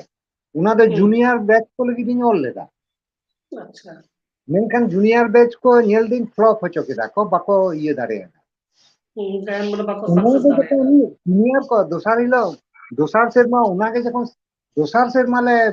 आले सिनियर को ले एहब किदा माने कोराव किदा ले उना दो किंतु नुना पैथेटिक होइना लास्ट रे और पेंडल रे बाको दुब को ताहे दाड़े का नुना लास्ट रे पैथेटिक नाटक माने के तो नाटक माने के तो ट्रेजेडी अदो लास्ट ना ट्रेजेडी तो बाको साव दाड़े का एकाल गे उन्हें तो नोआ ऑल काते जहां तिना हड़ पढ़ाव काते को बुझाव दाड़ेया ओना कोन अभिनय तलाते उदु आको खान एकदम ओना रेना एकदम जेत चितर मेद सामंग रे को नेल ᱧᱟᱢᱟ আর होना गे गोंके आमा जहां चरित्र आजम बड़ा हुई कना गायन रेना जहां आमा उदु रेना जहां माने क्षमता सदर रेना जहां दाड़े ओना दो अडी गे अडी सरेस गिया আর आजम करा जे तिलका माझी मिटन गायन रेना व्यापार ते ओना रेना व्यापार जदी नासना एम लई ताबुना तिलका माझी तो ऑल दिन ऑल ले रहे हो उना मानांग रे रेडियो रे तो होई लेना और उना रे तो इंगे तिलका माझी दिन रोल कदा पछत तो आजम बड़ा का गया तिलका माझी या इदो गुरु महित रे उना दो जाव शर्मा को उछन बड़ाया आदो उना दो तिलका माझी रोल दो इंगिन कोराव लेदा आदो उना दो हुडिंग गे होते ते मोने रे खुशी बांग ताहे कन जे बांग नो दो डिटेल ये दरकार कना लठू गायन दरकार कना ओना खातिर ते ᱤᱧᱨᱮᱱ ᱜᱮ ᱢᱤᱫᱴᱟᱝ ᱤᱭᱟᱹ ᱛᱟᱦᱮᱸ ᱠᱟᱱᱟ ᱜᱟᱛᱮ ᱛᱟᱦᱮᱸ ᱠᱟᱱᱟ ᱩᱱᱤ ᱫᱚ ᱢᱟᱱᱮ ᱥᱟᱣᱩন্ড ᱨᱮᱱ ᱦᱚᱸ ᱠᱤংᱵᱟ ᱞᱟইᱴ ᱨᱮᱱ ᱦᱚᱸ ᱟᱹᱰᱤ ᱢᱟᱨᱟᱝ ᱢᱮᱠᱟᱱᱤᱠᱮ ᱛᱟᱦᱮᱸ ᱠᱟᱱᱟ ᱨᱚᱛᱚᱱ ᱢᱟᱱᱰᱤ ᱢᱮᱱᱛᱮ ᱟᱫᱚ ᱩᱱᱤ ᱛᱮᱞᱤᱧ ᱫᱚ ᱢᱟᱱᱮ ᱱᱚᱣᱟ ᱜᱟᱭᱟᱱ ᱯᱟᱨᱯᱟᱥ ᱛᱮᱜᱮᱞᱤᱧ अच्छा नासेना एटकेटोड़े हुई केना गमके हाँ लेट टकनाय नो गलमराव खना पाले खान हाँ सेलेदो आय तो जहाँ गलमराव हुई कांते तेहेñ दो हालेगे बंगा भूषण सिरपय नाम कदा ओनलिया रविलाल टुडू और उनी सलाग गे गलमराव हुई कान तहेना और उनिया मोचा खन गेबन आजमेत तहेना जे आया साहेद जीवन रना कथा ओका लेका साहेद चर्चा कदाय ओनलिया मा कान गे अडि nyutuman ओनलिया कनाय ओना सावते मिदटेन भागे अभिनेता हो कनाय जहाँ दो भागे अभिनय दाड़ेया आय ओना बाबत तेगे रड़े तहेना गोंके मा लई दी तबन में ᱟᱫᱚ ᱚᱱᱟ ᱛᱤᱞᱠᱟᱹᱢᱟᱹᱡᱷᱤ ᱨᱮᱰᱤᱭᱳ ᱨᱮ ᱚᱱᱟ ᱦᱩᱰᱤᱧ ᱢᱟᱪᱷᱟ ᱛᱮᱫᱚ ᱢᱟᱱᱮ ᱠᱩᱥᱤ ᱵᱟᱝ ᱵᱩᱡᱷᱟᱹᱜ ᱠᱟᱱ ᱛᱟᱦᱮᱸᱫ ᱚᱱᱟᱛᱮ ᱩᱭᱦᱟᱹᱨ ᱠᱤᱫᱟᱹᱧ ᱡᱮ ᱵᱟᱝ ᱱᱚᱣᱟ ᱫᱚ ᱰᱤᱴᱮᱞᱥ ᱞᱟᱹᱴᱩ ᱟᱠᱟᱨ ᱛᱮᱜᱮ ᱟᱹᱜᱩ ᱫᱚᱨᱠᱟর ᱠᱟᱱᱟ ᱟᱫᱚ ᱚᱱᱟ ᱠᱷᱟᱹᱛᱤᱨ ᱜᱮ ᱩᱱᱤ ᱨᱚᱛᱚᱱ ᱢᱟᱱᱰᱤ ᱡᱟᱦᱟᱸᱭ ᱤᱧᱨᱮᱱ ᱜᱟᱛᱮ ᱦᱚᱸ ᱠᱟᱱᱟᱭ ᱟᱨ ᱤᱧᱨᱮᱱ ᱢᱟᱱᱮ ᱱᱚᱣᱟ ᱠᱟᱹᱢᱤ ᱨᱮᱱ ᱢᱟᱱᱮ ᱮᱥᱤᱥᱴᱮন্ট ᱦᱚᱸ ᱠᱟᱱᱟᱭ ᱦᱮᱸ ᱩᱱᱤ ᱟᱛᱮ ᱟᱹᱞᱤᱧ ᱯᱩᱨᱟᱹ ᱤᱭᱟᱹ ᱞᱤᱧ ᱪᱟᱞᱟᱣᱱᱟ ᱵᱷᱟᱜᱚᱞᱯᱩᱨ ᱫᱷᱟᱹᱵᱤᱡ ᱞᱤᱧ ᱪᱟᱞᱟᱣᱱᱟ ᱦᱮᱸ अच्छा গোটা ভাগলপুর লিᱧ দাঁড়া আকাদা মিটাং আশ্রয় লিᱧ ᱧᱟᱢ ᱞᱮᱫᱟ হ্যাঁ ভাগে উনি ᱫᱚ ᱥᱩᱥᱟᱹᱨᱤᱭᱟᱹ এবং ᱥᱮᱠᱨᱮᱱ ᱦᱚᱲ ᱠᱟᱱ ᱜᱮᱭᱟᱭ ᱵᱟᱵᱞᱩ ᱴᱩᱰᱩ ᱢᱮᱱᱛᱮ ᱵᱷᱟᱜᱮ ᱴᱷᱤᱠ ᱫᱤᱥᱟᱹ ᱢᱮᱱᱟᱜ ᱛᱤᱧᱟ ᱵᱟᱝ ᱫᱚ ᱱᱤᱛᱚᱜ ᱡᱮᱣᱮᱫ ᱢᱮᱱᱟᱭ ᱜᱮ ᱵᱟᱝ ᱫᱚ ᱪᱮᱫ ᱢᱟᱱᱮ अच्छा ᱟᱯᱱᱟᱨ ᱠᱷᱚᱱ ᱫᱚ ᱠᱤᱪᱷᱩ ᱫᱚ ᱥᱤᱱᱤᱭᱟᱨ ᱜᱮ ᱛᱟᱦᱮᱸ ᱠᱟᱱᱟ ᱩᱱ ᱡᱚᱠᱷᱚᱡ ᱟᱫᱚ ᱩᱱᱤᱭᱟᱜ ᱯᱷᱞᱮᱴ ᱨᱮᱠᱚ ᱤᱫᱤ ᱞᱮᱫ ᱞᱤᱧᱟ उनी जहां अच्छा आयुर कते इदी लेद लिኝ आदो उनी दो प्रेफार कते के सेन लेनाय जे नुया फ्लैट रेबन राकाबा और उनी दो अच्छा फ्लैट रेदो एकला गे ताहेना हैं फैमिली को दो दिसम रे को ताहेन तया टेलीफोन रे कमी ताहेन आदो उनिया फ्लैट रे गेले राकाब लेना आदो ओंडे खन गे माने ये ले दानान करता है भागलपुर को ले दानान करता है आडे पासे ये को आदो आने सिदाय रेना जिनिस दो ओकारे चिकेन जेन जामे के दो बनुआ खाली ओने जहां तिलकमाझी चौक रे ओने बाड़े दारे रे इनते दोले नाम लेत गया আর নিতাও পুরোপুরি চেঞ্জ আকানা তো উন জোকা জোকা লেকা কো লই বাড়ায়া নিতো আদো পারে চেত হবাম নিল নাম আদো উন্ডে মিটাং লাইব্রেরি রে আবো হড় উন্ডে ট্রেডিং লিডার কে তাহে কানা বে নিতুম দো দিশে বনু তিnya উনি কথায় এম দেদা যে তিলকমাঝি চেতান রে ইন মানে মিটাং হিস্টোরিক্যাল ये मापे नोवेलिन नाम आपेया ये ते इदी होई दी ले लिया लाइब्रेरी ते मेनकान उन ते दो ᱦᱮᱸ ᱚᱱᱟ ᱯᱩᱛᱷᱤ ᱫᱚ ᱵᱟᱝᱢᱟ ᱜᱟᱭᱮᱵ ᱟᱠᱟᱱᱟ ᱚᱱᱟ ᱯᱩᱛᱷᱤ ᱫᱚ ᱟᱫᱚ ᱞᱟइब्रेरी ᱨᱮ ᱵᱟᱠᱚ ᱫᱚᱦᱚᱭᱮᱫ ᱛᱟᱦᱮᱸ ᱠᱟᱨᱚᱱ ᱚᱱᱮ ᱡᱮ ᱛᱤᱞᱠᱟᱹ ᱢᱟᱹᱡᱷᱤᱭᱟᱜ ᱤᱭᱟᱹ ᱤᱫᱤ ᱠᱟᱛᱮ ᱢᱤᱫᱴᱟᱝ ᱯᱨᱚᱥᱱᱚ ᱨᱟᱠᱟᱵ ᱞᱮᱱ ᱫᱚ ᱡᱮ ᱱᱚᱣᱟ ᱫᱚ ᱢᱟᱱᱮ কাল্পনিক চরিত্র কানা ᱱᱚᱣᱟ ᱯᱩᱭᱞᱳ ᱥᱮᱫ ᱫᱚ ᱠᱟᱛᱷᱟ ᱨᱟᱠᱟᱵ ᱞᱮᱱᱟ ᱛᱤᱞᱠᱟᱹ ᱢᱟᱹᱡᱷᱤᱭᱟᱜ ᱠᱟᱛᱷᱟ ᱡᱚᱠᱷᱚᱱ পাবলিক ᱴᱷᱮᱱ ইয়ে লেনা আচুর বিহুর লেনা উন জখজ কিন্তু গভর্নমেন্ট তরফ খন ᱫᱚ ᱱᱚᱣᱟ ᱫᱚ কিন্তু নাকচ লেদা ᱠᱚ ᱡᱮ ᱵᱟᱝ ᱚᱱᱟ ᱫᱚ ᱢᱤᱫᱴᱟᱝ কাল্পনিক চরিত্র কানা अच्छा ᱚᱱᱟ ᱢᱟ ᱡᱟᱦᱟᱸ রিয়েলিটি ᱫᱚ ᱵᱟᱹᱱᱩᱜᱼᱟ ᱥᱮ হিস্ট্রি ᱫᱚ ᱵᱟᱹᱱᱩᱜᱼᱟ ᱚᱱᱟ ᱛᱮᱜᱮ ᱩᱱᱤ ᱡᱟᱦᱟᱸᱭ ᱴᱨᱮড ᱤউনিᱭᱚᱱ লিডার ᱥᱟᱱᱛᱟᱲ ᱠᱟᱱᱟ ᱩᱱᱤ ᱞᱟᱹᱭᱫᱟᱭ ᱜᱚᱢᱠᱮ ᱱᱚᱣᱟ ᱯᱩᱛᱷᱤ ᱫᱚ কিন্তু ᱱᱚᱣᱟ ᱞᱟইᱵᱨᱮᱨᱤ ᱨᱮ ᱛᱟᱦᱮᱸ ᱠᱟᱱᱟ ᱤᱧᱤᱧ ᱧᱮᱞ ᱟᱠᱟᱫᱟ ᱯᱟᱲᱦᱟᱣ ᱠᱟᱫᱟᱹᱧ ᱚᱱᱟ ᱯᱩᱛᱷᱤ ᱫᱚ ᱚᱠᱟᱭᱮᱱᱟ ᱟᱫᱚ ᱠᱟᱛᱷᱟ ᱩᱱ ᱡᱚᱠᱷᱚᱡ ᱫᱚ সেন্সার প্রায় ᱠᱚ ᱮᱦᱚᱵ ᱜᱚᱫ ᱟᱠᱟᱫᱟ ᱱᱚᱜᱼᱚᱭ ᱱᱚᱝᱠᱟᱱᱟᱜ ইম্পর্টেন্ট ᱟᱵᱚᱣᱟᱜ ᱯᱩᱛᱷᱤ ᱠᱚ ᱩᱱ ᱡᱚᱠᱷᱚᱡ ᱫᱚ ᱫᱟᱱᱟᱝ ᱮᱫ ᱛᱟᱦᱮᱸᱫ ᱠᱚ ᱩᱠᱩᱭᱮᱫ ᱛᱟᱦᱮᱸᱫ ᱠᱚ ᱟᱫᱚ ᱡᱟᱭᱦᱳᱠ ᱢᱤᱫᱴᱟᱝ ᱦᱩᱰᱤᱧ ᱢᱟᱪᱷᱟ ᱪᱚᱴᱤ বইᱧ ᱧᱟᱢ ᱞᱮᱫᱟ ᱛᱤᱞᱠᱟᱹ ᱢᱟᱹᱡᱷᱤ ᱪᱮᱛᱟᱱ ᱨᱮᱜᱮ ᱚᱞ ᱠᱟᱱᱟ আর ওনা জায়গা কো পরিবেশ কো নেল বাড়া কাতে যাহা উডান কনসেপশন মিটাং হেজ না আর রুরালস অফ বেঙ্গল খন ওডে কিছু আভাস ᱧᱟᱢ লেনা নোয়া করে খন আদো অনে তিলকা মাঝি দো অল হইনা লাটু ñok কাতে গে আদো ওনা দো কিন্তু উন বাং দো অনে রেডিও রে হই বাড়া কান হতে তে বাং দো চে উনা पब्लिक इंटरेस्ट तो उन तायम दाराम दा दो बांग तायम लेना एनकन तीन जो उदू इना उन दो अडिगान ये लेना उना इने अक्तो दो ने उद्बोधनी जहां शो होई लेना ना प्राय आले नवाल दिसम दो 15,000 हॉर नौका को हॉल लेना ना तो आने हुगली जिला रे होई लेना नौका को आदो तायम दाराम दो उना ने दो खूब मिटांग जे गोनों को एमा कना उनका तो बाñ बुझेव लेदा नुआ को चिता दे नुना जहां गुरुत्व को एमा कना उना दो बांध दो ने रेडियो करे आंजम तेगे किछु को तेतांग दो मेटाव लेन तको बांध दो चे नुआ इदी कते दो उना दो गरज दो बाñ एको ले तको तायम दाराम अच्छा अच्छा अडी आयमा सरहाव गोंके और नितो गोंके आर मिटन कुकलिंग दोया जे होय जे नुना गायानेम ऑल किदा तो गायन रना मा आयमा गान सताम हुई दाड़ेया आयमा गान हटिंग हुई दाड़ेया सावता इदी काते हुई दाड़ेया पारसी इदी काते हुई दाड़ेया धर्म इदी काते हुई दाड़ेया सचेत इदी काते हुई दाड़ेया माने अडी आयमा गान थीम मेना तो आम दो ओका पास्टा जस्ती माने फोकस रे एम चेष्टा तेना से गायन इंदो कम socio economic and political situation के चितालिंग ऑल कना इंदो धर्म से दो बाñ छेन कना इटा इटा से तो रायरी ते नो तन नते हो बाñ छेन कना इन दो सोशियो इकोनॉमिक एंड पॉलिटिकल नुआ चिता रे बेस कते गे एकदम वास्तव भित्तिक ऑल लेना इन चेष्टा कना एकदम जाते उना तो रियलिटी होयो कल्पना सुमुंग रे दो आलो ताहेन मा उना रे दो मिटन रियलिटी ताहेन मा नुआ दिसे कते जतो गी ऑल कदा इन दो अच्छा अच्छा अडी आयमा सरहाव गोंके और नुकना गायन को ऑल खातिर पहिलो रे 2014 साल रे कवि शारदा प्रसाद किस्कू उनिहर सिरपम नाम लेदा तो उना दो चेत बाबत ते ताहे कना उनका लेकना कि जहाना ताहे कना जे नवा खातिर से गुड साहेब चर्चा खातिर ताहे कना बा समय चर्चा चिता में उना दो ने माने सही जहां अंते Santal academy West Bengal government आके संताल एकेडमी पश्चिम बंग संताल एकेडमी होय आतो उना तरफ खन गे नुका साहित्य चितान रे तारपरे शिल्प चितान रे और माने कल्चर चितान रे नुका पिया शिल्प मेना आदो उन्हें एकेडमी तरफ खन दो इने बारपे सिरमा गे होई गुड अकना आदो ने शिल्प विपार ते अडी और के अडी रकम नितर दो कमेंट बराय दाको लॉबी हेनो तेनो अडी गे मेनकान अडी हाड़ा रना कथा नोंकाना अडी प्रश्न को राकाब कना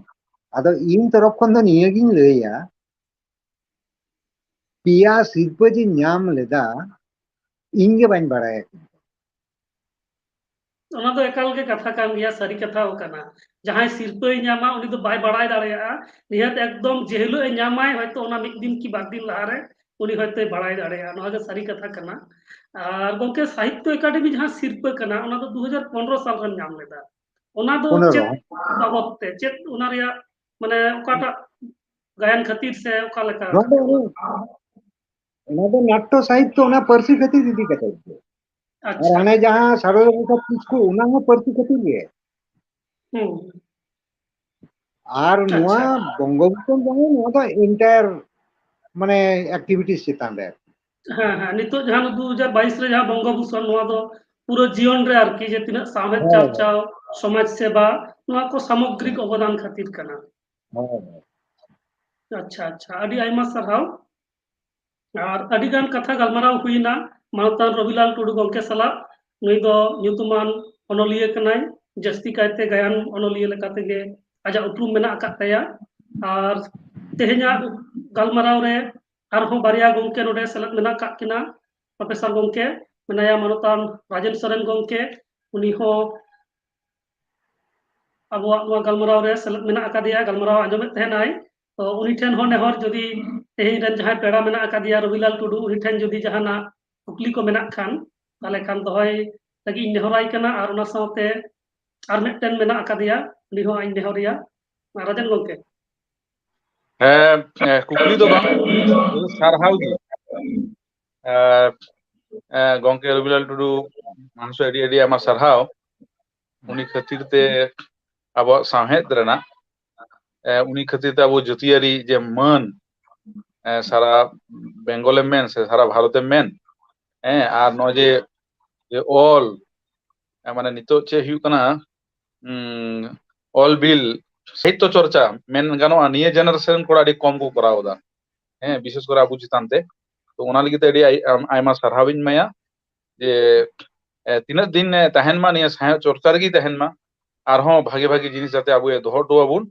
निये मेन कते की इन सरहाव चार कते मुचु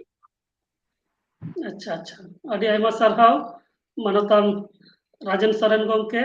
और ओना साथे तेहेना नोआ गलमराव रे आर मिद गमके आबोरेन मेना आकादिया कालना कॉलेज रेन सांताड़ी रेन सहत साचेत समर मुर्मू समर बाबू आम तरफ खुना जदि मिद बार कथाम लैया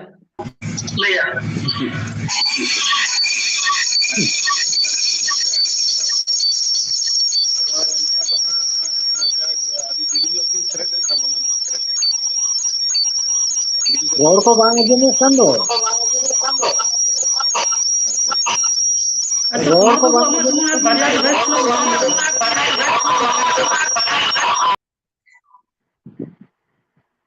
रोड को बांग आजमो कना समर बाबू आदो अच्छा समर बाबू कटी टेक्निकल प्रॉब्लम हुई लेना उनी बारिया डिवाइस खुना मनो है कनेक्ट लेदाय देखिए हां तो हां जॉइन रुवाड़ाय तो उनी ठन खुना उनी मतामत हो कटी बन आजमा नित हबी मने होय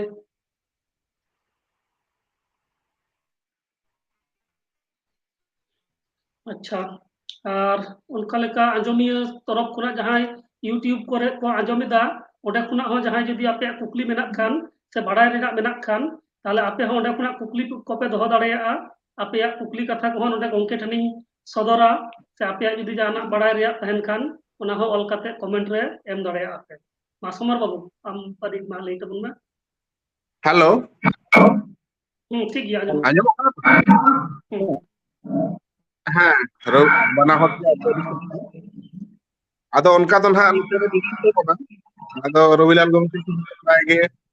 ओड़ा को चला न्यापाम हुआ फोनते रपड़ को हुई गया जहाना सुविधा असुविधा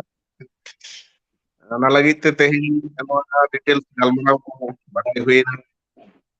जा उडी बाडाय तहना आर डिटेल्स बाडाय हुईना अडी पुष्टि पुष्टि ओना खातिर ते ताकू अडी अडी सरहाव तायम दाराम आरनो सुबि मिनाइन तबना ᱧᱟᱯᱟᱢ ᱨᱮᱱᱟᱜ ᱪᱮᱥᱴᱟᱭᱟ ᱟᱨ देखी एयरफोन चला ठीक मा गया एनखान सानाम के सरहाव तबन अच्छा अच्छा अडी आयमा सरहाव समर बाबू आमो आंजमिया को से खन मेटन बाडाय रेना आरकी कथा उनको को ऑल कदा जे बीर बिरसा गायन तलाते बिरसा चुरित कटी जदि लई हुई को नपाय को आरकी ओना बाडाय सनाय को जे बिरसा चुरिता जहां चुरित कना बिरसा ओनारे चेत उनकना जिनिस मेना अकदा से उनिया चेत उनकना खास गुण को से उनकना कथा को मेना अकदा जहां खातिर उन पॉपुलैरिटी नाम अकदा ओना बाबते कोनका जदि नासना खाटो मछम लई तबना আসলে ओना बिरसेरेना जहां ये को तैयार हुईलेन माने स्टेज रे एक्शन रिएक्शन उदुना चांस तो कम गे ताहेना तो उनका एन हो नुआ रेना लड़ाई रेना जहां ये को तैयार हुई लेना है एटमॉस्फेयर तैयार हुई लेना उना दो किंतु अडितेट गे इफेक्टिव हुई लेना माने पब्लिक से इन ऑक्टोरेन जहां दर्शक को नेले ताहे को से उनको किंतु पूरे पूरी एकदम इन्वॉल्व उतर लेना को उना सिचुएशन को नेलते उना एक्शन को नेलते पब्लिक हो से दर्शक श्रोता को हो किंतु उना दो बाको हजम दाड़े कावदा अडी जोर को इफेक्ट लेना उना दो इन प्रैक्टिकली नेल कदा उन्हें जहां रे बिरसे पांजाते बाको ᱧᱟᱢᱮ ᱠᱟᱱᱟ उनी ᱧᱟᱢ ᱞᱟᱹᱜᱤᱫ ᱛᱮ आज बाबा चेतान रे जहां टॉर्चर उना दो आले दो निजेते इन उना जिनिस दो माने प्रोडक्शन अकदिन जखन इन तो ओका जिनिस ओका लेका तैयार लेखान जुतोआ उना दिन उइहर ताहे तो ᱟᱫᱚ ᱚᱱᱟᱨᱮ ᱡᱟᱦᱟᱸ ᱮᱠᱥᱟᱱ ᱚᱱᱟ ᱮᱠᱥᱟᱱ ᱫᱚ ᱠᱤᱱᱛᱩ ᱚᱠᱚᱭ ᱦᱚᱸ ᱵᱟᱠᱚ ᱦᱤᱲᱤᱧ ᱫᱟᱲᱮᱭᱟᱠᱟᱫᱟ ᱛᱤᱱᱟᱹᱜ ᱦᱚᱲ ᱠᱚ ᱧᱮᱞ ᱟᱠᱟᱫᱟ ᱛᱟᱨ ᱢᱟᱱᱮ ᱫᱚ ᱪᱮᱫ ᱞᱮᱠᱟ ᱟᱯᱟᱛ ᱛᱮ ᱥᱩᱜᱱᱟᱹ ᱢᱩᱸᱰᱟᱹ ᱥᱟᱵ ᱟᱹᱜᱩ ᱠᱟᱛᱮᱫ ᱠᱚ ᱯᱮᱥᱟᱨ ᱠᱚ ᱮᱢᱟᱭ ᱠᱟᱱᱟ ᱢᱟ ᱞᱟᱹᱭ ᱢᱮ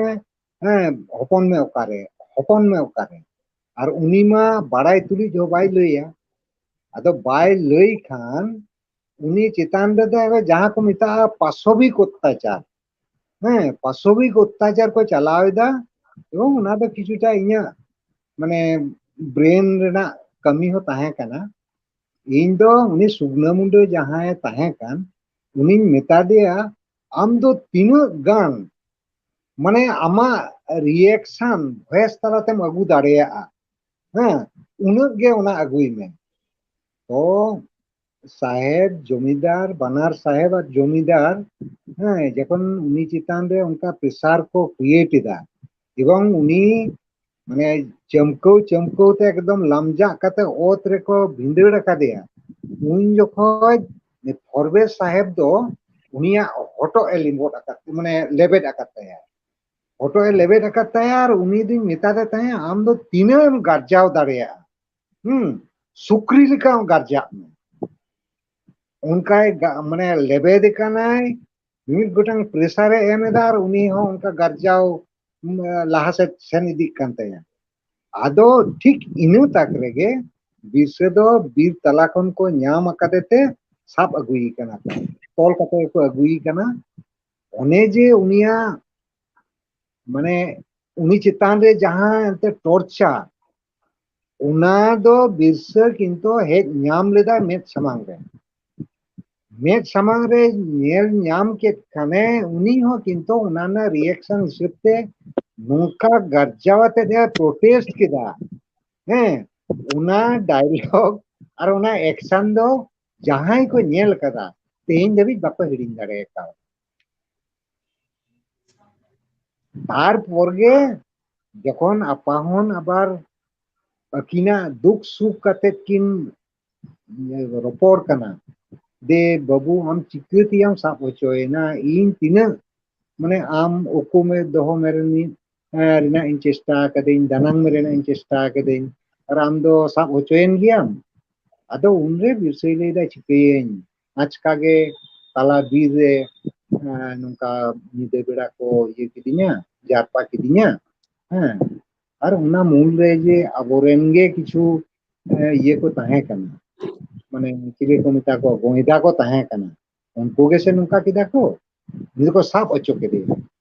माने सिरपे ᱧᱟᱢᱚᱜ आस्ते उनको को साब अचो के दे बांखान निदो साब ᱧᱟᱢ रेना कथा दो बांग कना अदो ओने जे आज बा चितान रे नोंडे जमीदारा सेरेस्ते रे उनका को टॉर्चर कान और उन जखज गे उनी को साब अगुई कान ओइना सीन दो बाको हजाव दारे अच्छा माने उनिया गार्जाओ और नुई हेकात कते जे ओने मिटन प्रोटेस्टेड दय स्टॉप इट आई से स्टॉप इट यू नॉनसेंस कारण निदो माने मिशन रे कয়েক समय पढ़ाल दा इंग्लिश को लई दाड़िया के ताहे बुझता है तो ओइ नुआ डायलॉग नुआ सीन नुआ एक्शन नुआ गे हुयो कना नुआ रेना दो असल ये दो सस्पेंस जहां को मिता अच्छा अच्छा अडी नुआ आयमा तायम सारहाव गंके नुआ तायम गे नुआ तायम गे ने रुसिका मिटन सेरेन्या देबन तेगुन आदिवासी बीर ओंडे तो सेरेन्य हचो होई लेना मेनकान छापा रे दादो ओना तो बांग दोहो गान लेना कारण ओना दो सदुराम चंदा सेरेन्य तो मेनकान ओंडे पोइलो उदु जखन दो ओना सेरेन्य यूज होई काना बैकग्राउंड रे सी बैकग्राउंड रे बांग ओंडे नि मिटन चरित्र गम का तैयार होई लेना माने अच्छा रुसिका चरित्र नि मथुरा मेनते मिटन रुसिका चरित्र के बनाव होई लेना उनिया कमी दो उनका की विभिन्न जगह सेरेन्य माध्यम ते नुको एक्टिविटी से प्रचार पाए उना के उनिया कमी दो आदो जखन उनका प्रचार को थीर ᱧᱚᱜ अकाना किन अत्तो समालोचना दा किन अपाहन ए चिकते नुका होइना ना मेदाते किन येदा उन जखन जदि मथुरा देबन तेगुन आदिवासी बीर सेरेन्य सेरेन्य ते बोलोना जांडा आते ᱟᱫᱚ ᱚᱱᱟ ᱥᱤᱱ ᱟᱨ ᱚᱱᱟ ᱥᱮᱨᱮᱧ ᱟᱸᱡᱚᱢ ᱛᱮ ᱦᱚᱲ ᱫᱚ ᱠᱤᱱᱛᱩ ᱢᱟᱱᱮ ᱛᱷᱤᱨ ᱨᱮᱫᱚ ᱵᱟᱠᱚ ᱛᱟᱦᱮᱸ ᱫᱟᱲᱮᱭᱟᱜ एकदम पूरे को रूम लेखा को रूम इना माने कोड़ा बहुत को हुतमे दा कोड़ाम को चिता दा और को पवन बता तो अने एकाल कना के माने आको हो गायन रे को सेलेद उतर कना जे आको ओना रेन चुरित कना को जहां सासेत चला कना बिरसा चितान रे बिरसा बाबा चितान रे ओना को मने दा जे आले चितान रे के हुयुक कना तो नोंका लेकाते पब्लिक का जहां इन्वॉल्वमेंट आयमा गायन रे के उनका मेना अकदा अडी आयमा सारहाव और अबो आदिवासी चितान रे नाचार हुयुक कना ओना के मेन सेंटीमेंट दो अबो आदिवासी चितान रे नोंका नाचार हुयुक कना उनाते दो जतो को फील लेदा इनाते दिन इया ये दो आरकी हां एकाल के और नोआ जहां देवंतीगुण आदिवासी बीर कवि गुरु साधु रामचंद्र मुर्मुआ उनिया गाबान नोआ सेरेंज रना जहां ऑर्सोंग उना हो अडी गान गहिर तेगे हड़पन को तलारे पड़ाव लेना तो उनका लगा गे नोआ बिरसा बीर या बीर बिरसा गायन उना रेना हो ऑर्सोंग अडी गहिर ते जिसु ठेन पड़ाव कना अडी आयमा सरहा गोंके और नोडे मेटन गोंके कुकली दोहो कदाय जे जहां अक्तो रे आम साहेदेम चर्चावे तहना से ओले तहना ओना अक्तो रे दो आम साहेद चर्चा साव सावते आम गायन हम उदु कदा अभिनय कदा मेनखान नितो अक्तो रे नेलोक कना नोंका संताली माने जहां गायन को उदुगोक कना नोआ को बय बयते हपिट चलाक कना तो नोआ बाबतते आमा दिसुदिस चेत करा ओका लेका कते नोआ गायन उदुग कते जहां नोआ साहेद रिया जहां सादेश ओना हड़ हपन ठेन सेटर ना जहां होरा ओना ओका लेकाते अगु रुवाड़ गानोआ नोआ बाबतते आमा दिसुदिस ओका लेका আসলে নিতো দো লই লিখান দো মানে বর্তমান যাহা মিডিয়া হ্যাঁ সোশ্যাল মিডিয়া রে অনে যে ইউটিউব को हेज एकान दो तारपरे অনে অ্যালবাম को हेज एकान दो नुआ को नेलते उना साथे ना जा ऑर्केस्ट्रा ग्रुप ऑफ फंक्शन को हैं हर को किंतु अने गायन रेन हर को तो जतो नते को डाइवर्ट आकाना अच्छा गायन दो माने मिटन खरच सापेक्ष अडी हर आते उना दो ये दरकार कना हैं सपड़ाव दरकार कना खरच हो उना ना दो बढ़ती गया आदो नो दो अडी इजी हैं मिटन माने रस्के जोंग रेना मिटन ये को ᱧᱟᱢ akada होरा तो आदो उनाते गायन से दो आदो बाको कोयो रुवाड़ीदा मेनखान गायन तालाते जहां लेका उन जो कमी होए का हैं इबारिया गायन दो इन आजम का ये से उनाना इफेक्ट पब्लिक चितान रे चेल का पड़ाव लेना हैं मिबारिया लॉबी हो आजम कदें हैं लॉबीर मा उन दो प्राय माने मिड ऑक्टो रेना कान गया नते लॉबी नते बिरसेवी अच्छा उना लहारे मिटन गायन खूबे ये लिदा उना दो ने चेक को मिता इंडियन निग्रो हाँ नोआ हो समाज तले अडी मांग इफेक्ट अगु लिदा नोआ मेते तो बानी लकदा आजम कदे अच्छा तो होनु कना उन जो तो गायन रेना गे मिटन अभाव ताहे कना परिवेश ताहे कना नितो दो परिवेश दो नष्ट कना नितो आबार उना परिवेश रुवाड़ अगु माने उनका अडी केटे सहीना गायन दरकार और उनका भागे ग्रुप लगती कना तो मिद बारिया शो तायम गे हर को बुझमा जे बांग आबार गायन उना जायगा रेगे रुवाड़े जकान हां मेनखान उनकाना प्रोडक्शन दो पासेट बांग हुयुक कना कारण उनको आर्टिस्ट को तो जतो अडी माने सहलते पब्लिक ठेन को हेज दाड़े कान दो एल्बम करे फंक्शन करे हैं आदो उनको दो ने गायन से दो पासेट आदो सेनो दो बांग सने को नोआ हम मिटन कारण कना मेनखान सरीगे जुदी गायन उनका काजाक सही ऑल उदु गानोआ सपड़ाव गानोआ इनती मनेदा आरो को रुवाड़ दाड़ेया पब्लिक दो जहां गे अंते माने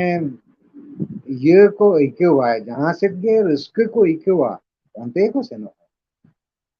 नि जोको जाबो नोआ टीवी सीरियल के बोन दिसेया माने रामायण महाभारत 3 सिरमा चलाव लेना और को एकाल को पागल चबा लेना ता आदो नितो दो माने ना ये सेट गे इलेक्ट्रॉनिक्स मीडिया सेट गे हर बढ़ती को लोभाव कना आदो स्टेज परफॉर्मेंस को माने स्टेज ना गायन को नोआ को दो बनु हो नि रकम बनु हा डी गे कम कना और उदू हो सपड़ाव हो पासे उनका तो बाबन सपड़ाव नुआ गे हुयो कना घाटती दो इने जा मने हुयो कना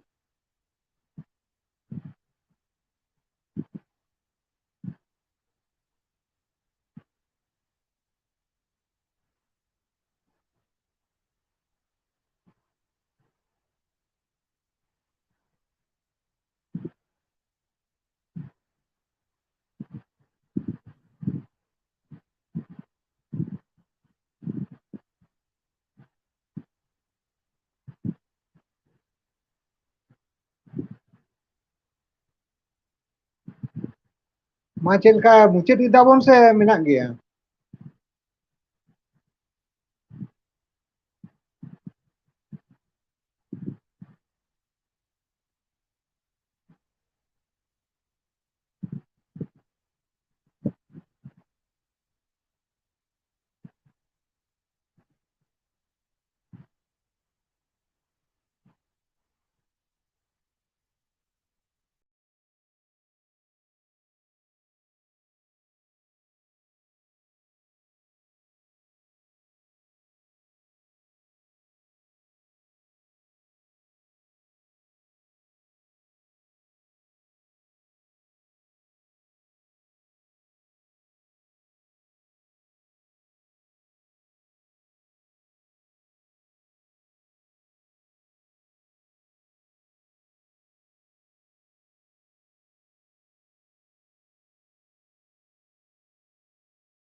nasenak kan khajok kana note tatka ge hoy da hej na ona khatir network ekdom slow lena ona khatir connection topak lena ar tehnya jahan galmarao ona do tahe kana santari sawhet ren nyumurum onoliya Rabilal Tudu sawte unia sawhet jion renak katha unia sawhet charchaw renak katha ona sawte aj oka leka kate gayane gayan sawhet charchaw renak kurumutu kadai gayane ol kadai ona sawte অভিনয় kate disom hor ko talare sodor akadai ajak jahan sandesh ona babot te katha bon anjom kida nongka ge tayam daram okto reho eta onoliya ko sawte ho nongka leka ge kukli ropor talate galmarao talate unkuwa sawhet babot te katha bon anjoma ar tehenya jahan galmarao ona do node ge muchet huyuk kana ar tehenya galmarao re settle len manotan Rabilal Tudu gomke ho adi aima gunman johar sahaw chal huyuk kana sawte anjomiya ko lagid ho dular thum ar sarhaw tahena ma enkhan tehenya galmarao do node ge muchet huyuk kana johar